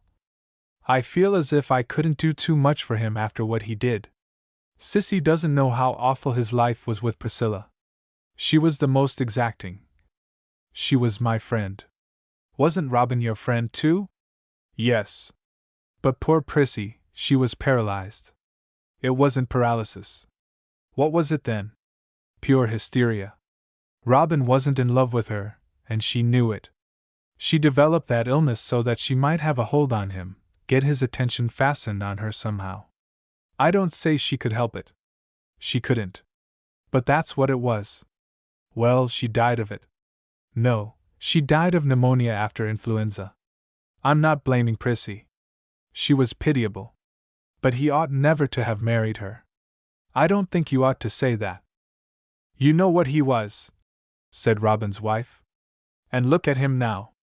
But Harriet's mind refused, obstinately, to connect the two Robins and Priscilla. She remembered that she had to speak to Robin. They went together into his study. Sissy sent her a look, a signal, and rose. She stood by the doorway. Beatie, you might come here a minute. Harriet was alone with Robin. Well, Harriet, we haven't been able to do much for you. In my beastly state. You'll get better. Never. I'm done for, Harriet. I don't complain. You've got a devoted wife, Robin. Yes. Poor girl, she does what she can. She does too much. My dear woman, she wouldn't be happy if she didn't. It isn't good for her. Does it never strike you that she's not strong? Not strong. She's almost indecently robust. What wouldn't I give to have her strength? She looked at him, at the lean figure sunk in the armchair, at the dragged, infirm face, the blurred, owlish eyes, the expression of abject self-pity, of self-absorption. That was Robin. The awful thing was that she couldn't love him, couldn't go on being faithful. This injured her self-esteem. 11. Her old servant, Hannah, had gone, and her new servant, Maggie, had had a baby. After the first shock and 3 months' loss of Maggie, it occurred to Harriet that the beautiful thing would be to take Maggie back and let her have the baby with her, since she couldn't leave it. The baby lay in his cradle in the kitchen, black-eyed and rosy, doubling up his fat, naked knees, smiling his crooked smile, and saying things to himself. Harriet had to see him every time she came into the kitchen. Sometimes she heard him cry, an intolerable cry, tearing the nerves and heart. And sometimes she saw Maggie unbutton her black gown in a hurry and put out her white, rose-pointed breast to still his cry. Harriet couldn't bear it. She could not bear it. She decided that Maggie must go. Maggie was not doing her work properly. Harriet found flew under the bed. I'm sure, Maggie said. I'm doing no worse than I did, ma'am, and you usedn't to complain. No worse isn't good enough, Maggie. I think you might have tried to please me. It isn't every one who would have taken you in the circumstances. If you think that, ma'am, it's very cruel and unkind of you to send me away. You've only yourself to thank. There's no more to be said. No, ma'am. I understand why I'm leaving. It's because of baby. You don't want to ave him, and I think you might have said so before. That day month Maggie packed her brown-painted wooden box and the cradle and the perambulator. The greengrocer took them away on a handcart. Through the drawing-room window Harriet saw Maggie going away, carrying the baby, pink and round in his white knitted cap, his fat hips bulging over her arm under his white shawl. The gate fell to behind them. The click struck at Harriet's heart. 3 months later Maggie turned up again in a black hat and gown for best, red-eyed and humble. I came to see, ma'am, whether you'd take me back, as I haven't got baby now. You haven't got him? He died, ma'am, last month. I'd put him with a woman in the country. She was highly recommended to me. Very highly recommended she was, and I paid her 6 shillings a week. But I think she must have done something she shouldn't. Oh, Maggie, you don't mean she was cruel to him? No, ma'am. She was very fond of him. Everybody was fond of baby. But whether it was the food she gave him or what, he was that wasted you wouldn't have known him. You remember what he was like when he was here. I remember. She remembered. She remembered. Fat and round in his white shawl and knitted cap when Maggie carried him down the garden path. I should think she'd have done something, shouldn't you, ma'am? She thought, no, it was I who did it when I sent him away. I don't know, Maggie. I'm afraid it's been very terrible for you. Yes, ma'am. I wondered whether you'd give me another trial, ma'am. Are you quite sure you want to come to me, Maggie? Yes'm. I'm sure you'd have kept him if you could have borne to see him about. You know, Maggie, that was not the reason why you left. If I take you back you must try not to be careless and forgetful. I shan't have nothing to make me. Before, it was first baby's father and then him. She could see that Maggie didn't hold her responsible.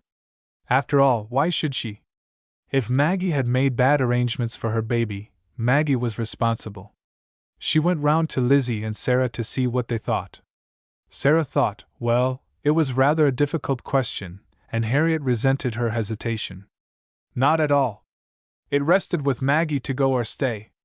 If she was incompetent, I wasn't bound to keep her just because she'd had a baby. At that rate, I should have been completely in her power. Lizzie said she thought Maggie's baby would have died in any case, and they both hoped that Harriet wasn't going to be morbid about it. Harriet felt sustained. She wasn't going to be morbid. All the same, the episode left her with a feeling of insecurity. 12. The young girl, Robin's niece, had come again, bright-eyed, eager, and hungry, grateful for Sunday's supper. Harriet was getting used to these appearances, spread over 3 years, since Robin's wife had asked her to be kind to Mona Floyd. Mona had come this time to tell her of her engagement to Geoffrey Carter. The news shocked Harriet intensely. But my dear, you told me he was going to marry your little friend, Amy Lambert. What does Amy say to it? What can she say? I know it's a bit rough on her. You know, and yet you'll take your happiness at the poor child's expense. We've got to. We can't do anything else. Oh, my dear. If she could stop it. An inspiration came. I knew a girl once who might have done what you're doing, only she wouldn't. She gave the man up rather than hurt her friend. She couldn't do anything else. How much was he in love with her? I don't know how much. He was never in love with any other woman. Then she was a fool. A silly fool. Didn't she think of him? Didn't she think? No, she didn't. She thought of herself. Of her own moral beauty. She was a selfish fool. She asked the best and wisest man she knew, and he told her she couldn't do anything else. The best and wisest man, oh Lord! That was my own father, Mona, Hilton Frean. Then it was you. You and Uncle Robin and Aunt Prissy. Harriet's face smiled its straight, thin-lipped smile, the worn, grooved chin arrogantly lifted. How could you? I could because I was brought up not to think of myself before other people. Then it wasn't even your own idea. You sacrificed him to somebody else's. You made 3 people miserable just for that. 4 if you count Aunt Beatty. There was Prissy. I did it for her. What did you do for her? You insulted Aunt Prissy. Insulted her? My dear Mona! It was an insult, handing her over to a man who couldn't love her even with his body. Aunt Prissy was the miserablest of the lot. Do you suppose he didn't take it out of her? He never let her know. Oh, didn't he? She knew all right. That's how she got her illness. And it's how he got his. And he'll kill Aunt Beatty. He's taking it out of her now. Look at the awful suffering. And you can go on sentimentalizing about it. The young girl rose, flinging her scarf over her shoulders with a violent gesture. There's no common sense in it. No common sense, perhaps. It's a jolly sight better than sentiment when it comes to marrying. They kissed. Mona turned at the doorway. I say, did he go on caring for you? Sometimes I think he did. Sometimes I think he hated me. Of course he hated you, after what you'd let him in for. She paused. You don't mind my telling you the truth, do you? Harriet sat a long time, her hands folded on her lap, her eyes staring into the room, trying to see the truth. She saw the girl, Robin's niece, in her young indignation, her tender brilliance suddenly hard, suddenly cruel, flashing out the truth. Was it true that she had sacrificed Robin and Priscilla and Beatrice to her parents' idea of moral beauty? Was it true that this idea had been all wrong? That she might have married Robin and been happy and been right? I don't care.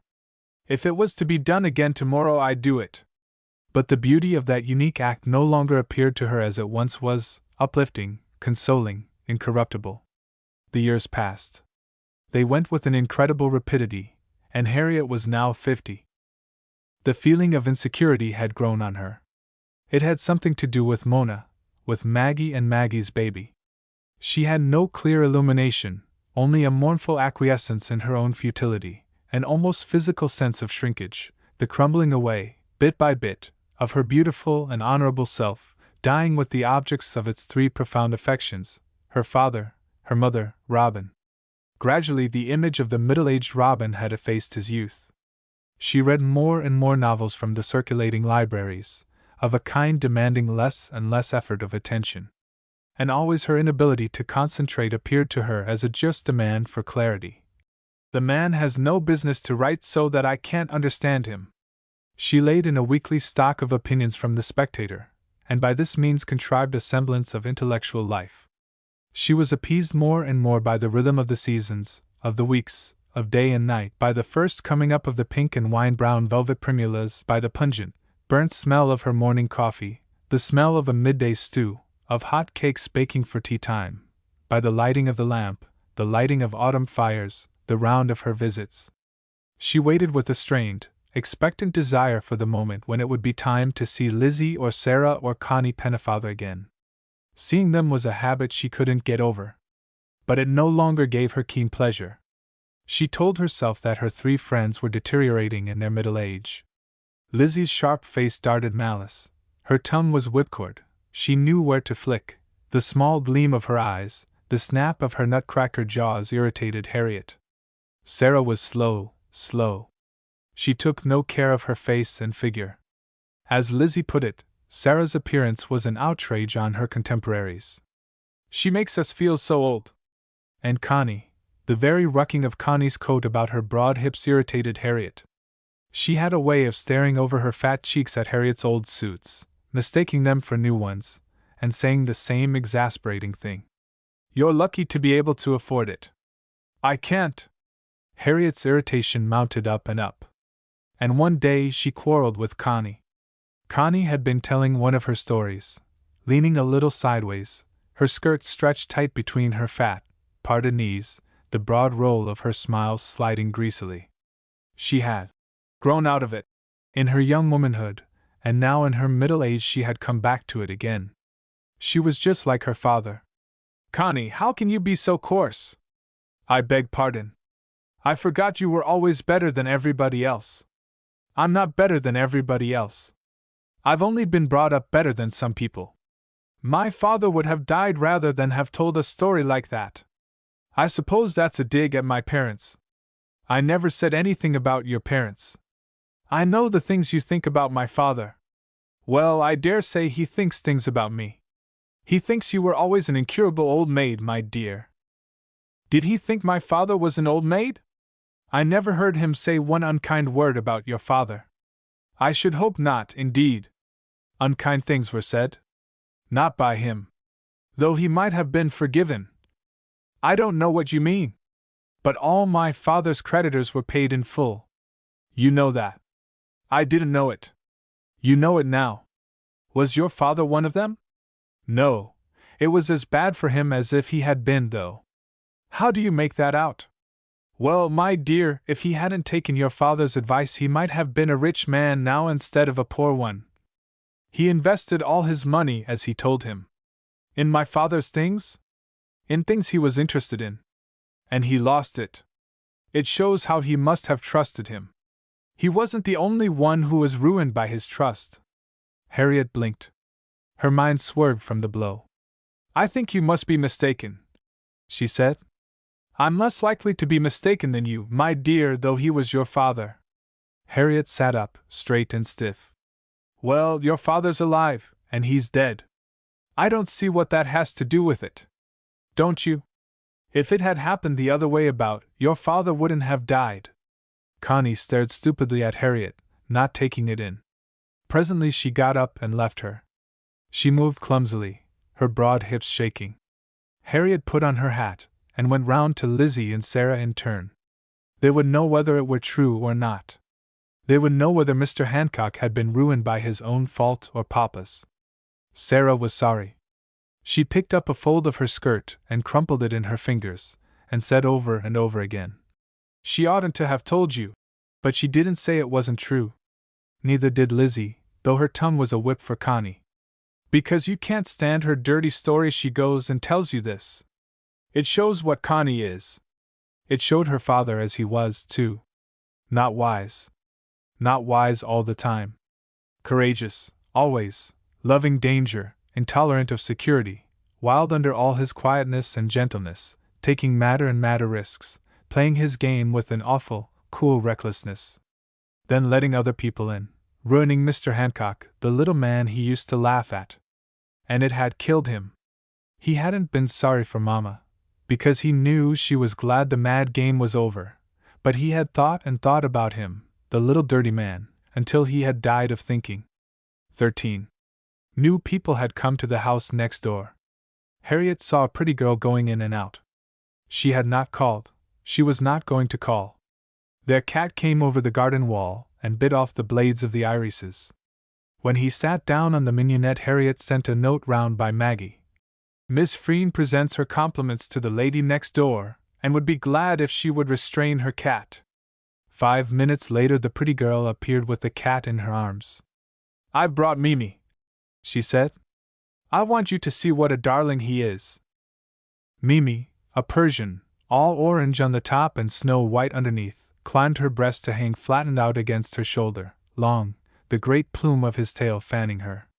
She swung round to show the innocence of his amber eyes and the pink arch of his mouth supporting his pink nose. I want you to see my mignonette, said Harriet. They stood together by the crushed ring where Mimi had made his bed. The pretty girl said she was sorry. But you see, we can't restrain him. I don't know what's to be done. Unless you kept a cat yourself, then you won't mind. But, Harriet said, I don't like cats. Oh, why not? Harriet knew why. A cat was a compromise, a substitute, a subterfuge. Her pride couldn't stoop. She was afraid of Mimi, of his enchanting play, and the soft white fur of his stomach. Maggie's baby. So she said. Because they destroy the beds. And they kill birds. The pretty girl's chin burrowed in Mimi's neck. You won't throw stones at him? She said. No, I wouldn't hurt him. What did you say his name was? Mimi. Harriet softened. She remembered. When I was a little girl I had a cat called Mimi. White Angora. Very handsome. And your name is? Brailsford. I'm Dorothy. Next time, when Mimi jumped on the lupins and broke them down, Dorothy came again and said she was sorry. And she stayed to tea. Harriet revealed herself. My father was Hilton Frean. She had noticed for the last 15 years that people showed no interest when she told them that. They even stared as though she had said something that had no sense in it. Dorothy said. How nice. Nice? I mean, it must have been nice to have him for your father. You don't mind my coming into your garden last thing to catch Mimi? Harriet felt a sudden yearning for Dorothy. She saw a pleasure, a happiness, in her coming. She wasn't going to call, but she sent little notes in to Dorothy asking her to come to tea. Dorothy declined. But every evening, towards bedtime, she came into the garden to catch Mimi. Through the window Harriet could hear her calling. Mimi! Mimi! She could see her in her white frock, moving about, hovering, ready to pounce as Mimi dashed from the bushes. She thought, she walks into my garden as if it was her own. But she won't make a friend of me. She's young and I'm old. She had a piece of wire netting put up along the wall to keep Mimi out. That's the end of it, she said. She could never think of the young girl without a pang of sadness and resentment. 55. 60. In her 62nd year Harriet had her first bad illness. It was so like Sarah Barmby. Sarah got influenza and regarded it as a common cold and gave it to Harriet, who regarded it as a common cold and got pleurisy. When the pain was over she enjoyed her illness, the peace and rest of lying there, supported by the bed, holding out her lean arms to be washed by Maggie, closing her eyes in bliss while Maggie combed and brushed and plaited her fine gray hair. She liked having the same food at the same hours. She would look up, smiling weakly, when Maggie came at bedtime with the little tray. What have you brought me now, Maggie? Banger's food, ma'am. She wanted it to be always Banger's food at bedtime. She lived by habit, by the punctual fulfillment of her expectation. She loved the doctor's visits at 12 o'clock, his air of brooding absorption in her case, his consultations with Maggie, the seriousness and sanctity he attached to the humblest details of her existence. Above all, she loved the comfort and protection of Maggie, the sight of Maggie's broad, tender face as it bent over her, the feeling of Maggie's strong arms as they supported her, the hovering pressure of the firm, broad body in the clean white apron and the cap. Her eyes rested on it with affection. She found shelter in Maggie as she had found it in her mother. One day she said, "Why did you come to me, Maggie? Couldn't you have found a better place? There was many wanted me. But I came to you, ma'am, because you seemed to sort of need me most.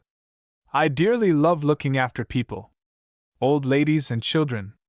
And gentlemen if they're ill enough," Maggie said. "You're a good girl, Maggie." She had forgotten. The image of Maggie's baby was dead, hidden, buried deep down in her mind. She closed her eyes. Her head was thrown back, motionless, ecstatic under Maggie's flickering fingers as they plaited her thin wisps of hair. Out of the peace of illness she entered on the misery and long labor of convalescence.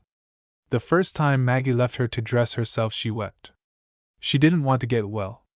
She could see nothing in recovery but the end of privilege and prestige, the obligation to return to a task she was tired of, a difficult and terrifying task. By summer she was up and, tremulously, about again. 14. She was aware of her drowsy, supine dependence on Maggie. At first her perishing self asserted itself in an increased reserve and arrogance. Thus she protected herself from her own censure. She had still a feeling of satisfaction in her exclusiveness, her power not to call on new people. "I think," Lizzie Pierce said, "you might have called on the Brailsfords." "Why should I? I should have nothing in common with such people." "Well, considering that Mr. Brailsford writes in The Spectator," Harriet called. She put on her gray silk and her soft white mohair shawl, and her wide black hat tied under her chin, and called. It was on a Saturday. The Brailsfords' room was full of visitors, men and women, talking excitedly. Dorothy was not there, Dorothy was married. Mimi was not there, Mimi was dead. Harriet made her way between the chairs, dim-eyed, upright, and stiff in her white shawl. She apologized for having waited 7 years before calling. "Never go anywhere. Quite a recluse since my father's death. He was Hilton Frean." "Yes?" Mrs. Brailsford's eyes were sweetly interrogative. "But as we are such near neighbors I felt that I must break my rule." Mrs. Brailsford smiled in vague benevolence, yet as if she thought that Miss Frean's feeling and her action were unnecessary. after 7 years. And presently Harriet found herself alone in her corner. She tried to talk to Mr. Brailsford when he handed her the tea and bread and butter. "My father," she said, "was connected with the Spectator for many years. He was Hilton Frean." "Indeed? I'm afraid I don't remember." She could get nothing out of him, out of his lean, ironical face, his eyes screwed up behind his glasses, benevolent, amused at her. She was nobody in that roomful of keen, intellectual people, nobody, nothing but an unnecessary little old lady who had come there uninvited. Her second call was not returned. She heard that the Brailsfords were exclusive. They wouldn't know anybody out of their own set. Harriet explained her position thus. "No, I didn't keep it up. We have nothing in common." She was old. She had nothing in common with youth, nothing in common with middle age, with intellectual, exclusive people connected with the Spectator. She said, "The Spectator is not what it used to be in my father's time." Harriett Frean was not what she used to be. She was aware of the creeping fret, the poisons and obstructions of decay. It was as if she had parted with her own light, elastic body, and succeeded to somebody else's that was all bone, heavy, stiff, irresponsive to her will. Her brain felt swollen and brittle. She had a feeling of tiredness in her face, of infirmity about her mouth. Her looking-glass showed her the fallen yellow skin, the furrowed lines of age. Her head dropped, drowsy, giddy over the week's accounts. She gave up even the semblance of her housekeeping, and became permanently dependent on Maggie. She was happy in the surrender of her responsibility, of the grown-up self she had maintained with so much effort, clinging to Maggie, submitting to Maggie, as she had clung and submitted to her mother. Her affection concentrated on two objects, the house and Maggie, Maggie and the house. The house had become a part of herself, an extension of her body, a protective shell. She was uneasy when away from it. The thought of it drew her with passion, the low brown wall with the railing, the flagged path from the little green gate to the front door. The square brown front, the two oblong, white-framed windows, the dark green trellis porch between, the 3 windows above, and the clipped privet bush by the trellis and the may tree by the gate. She no longer enjoyed visiting her friends.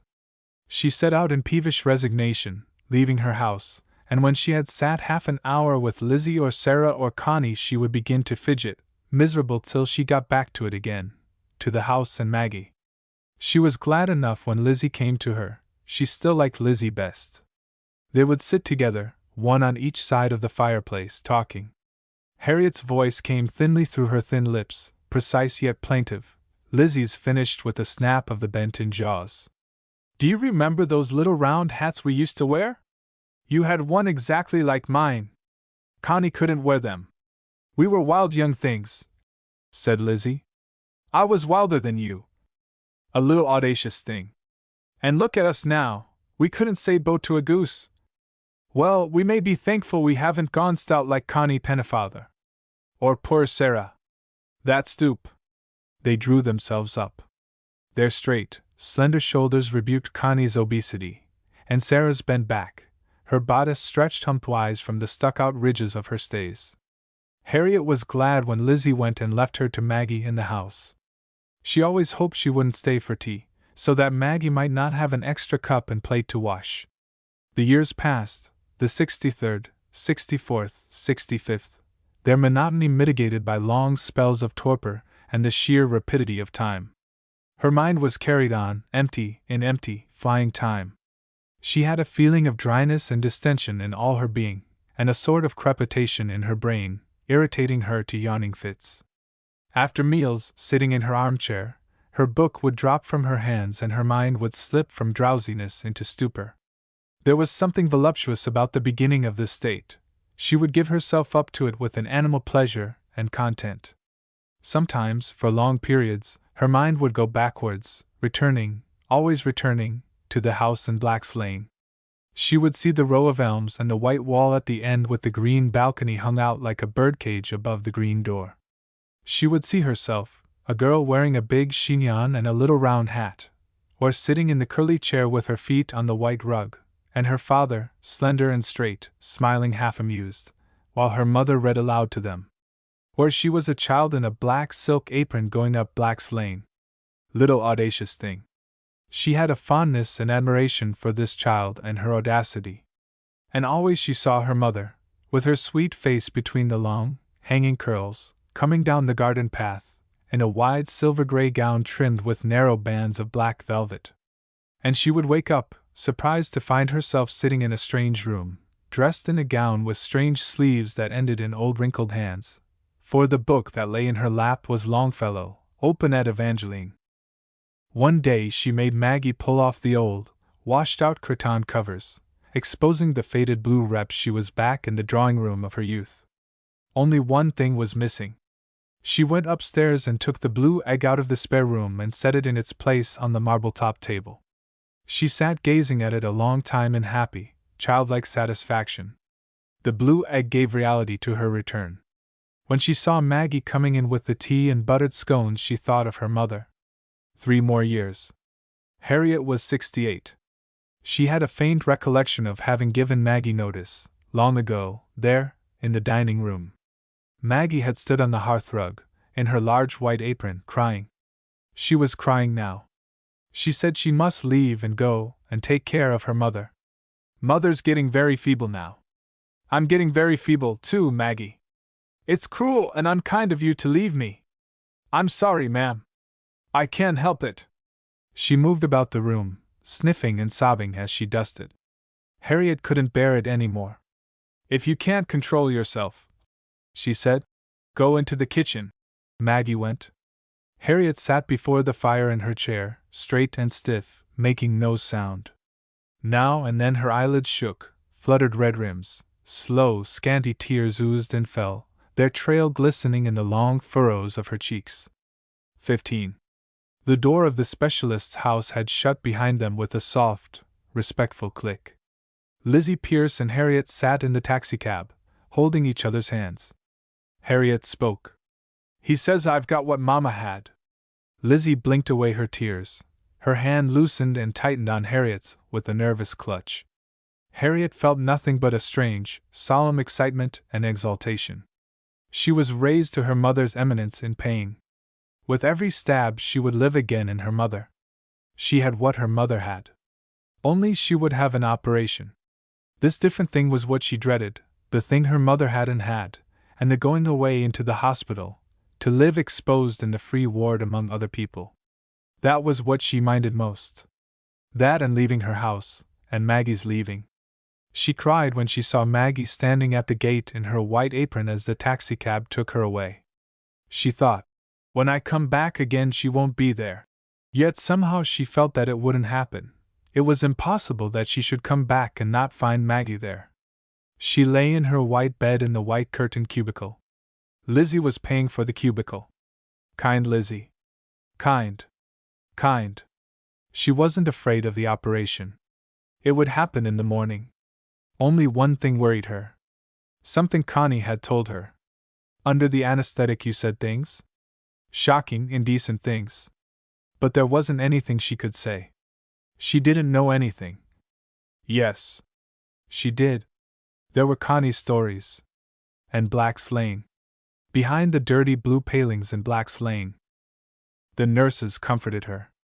They said if you kept your mouth tight shut, up to the last minute before the operation, if you didn't say one word you were all right. She thought about it after she woke in the morning. For a whole hour before the operation she refused to speak, nodding and shaking her head, communicating by gestures. She walked down the wide corridor of the ward on her way to the theater, very upright in her white flannel dressing gown, with her chin held high and a look of exultation on her face. There were convalescents in the corridor. They saw her. The curtains before some of the cubicles were parted. The patients saw her. They knew what she was going to. Her exaltation mounted. She came into the theater. It was all white. White. White tiles. Rows of little slender knives on a glass shelf, under glass, shining. A white sink in the corner. A mixed smell of iodine and ether. The surgeon wore a white coat. Harriet made her tight lips tighter. She climbed on to the white enamel table, and lay down, drawing her dressing gown straight about her knees. She had not said one word. She had behaved beautifully. The pain in her body came up, wave after wave, burning. It swelled, tightening, stretching out her wounded flesh. She knew that the little man they called the doctor was really Mr. Hancock. They oughtn't to have let him in. She cried out. Take him away. Don't let him touch me. But nobody took any notice. It isn't right, she said. He oughtn't to do it. Not to any woman. If it was known, he would be punished. And there was Maggie by the curtain, crying. That's Maggie. She's crying because she thinks I killed her baby. The ice bag laid across her body stirred like a live thing as the ice melted, then it settled and was still. She put her hand down and felt the smooth, cold oilskin distended with water. There's a dead baby in the bed. Red hair. They ought to have taken it away, she said. Maggie had a baby once. She took it up the lane to the place where the man is, and they put it behind the palings. Dirty blue palings. Pussycat. Pussycat, what did you there? Pussy. Prissy. Prissycat. Poor Prissy. She never goes to bed. She can't get up out of the chair. A figure in white, with a stiff white cap, stood by the bed. She named it, fixed it in her mind. Nurse. Nurse, that was what it was. She spoke to it. It's sad, sad to go through so much pain and then to have a dead baby. The white curtain walls of the cubicle contracted, closed in on her. She was lying at the bottom of her white curtained nursery cot. She felt weak and diminished, small, like a very little child. The front curtains parted, showing the blonde light of the corridor beyond. She saw the nursery door open and the light from the candle moved across the ceiling. The gap was filled by the heavy form, the obscene yet sorrowful face of Connie Pennefather. Harriet looked at it. She smiled with a sudden ecstatic wonder and recognition. Mama,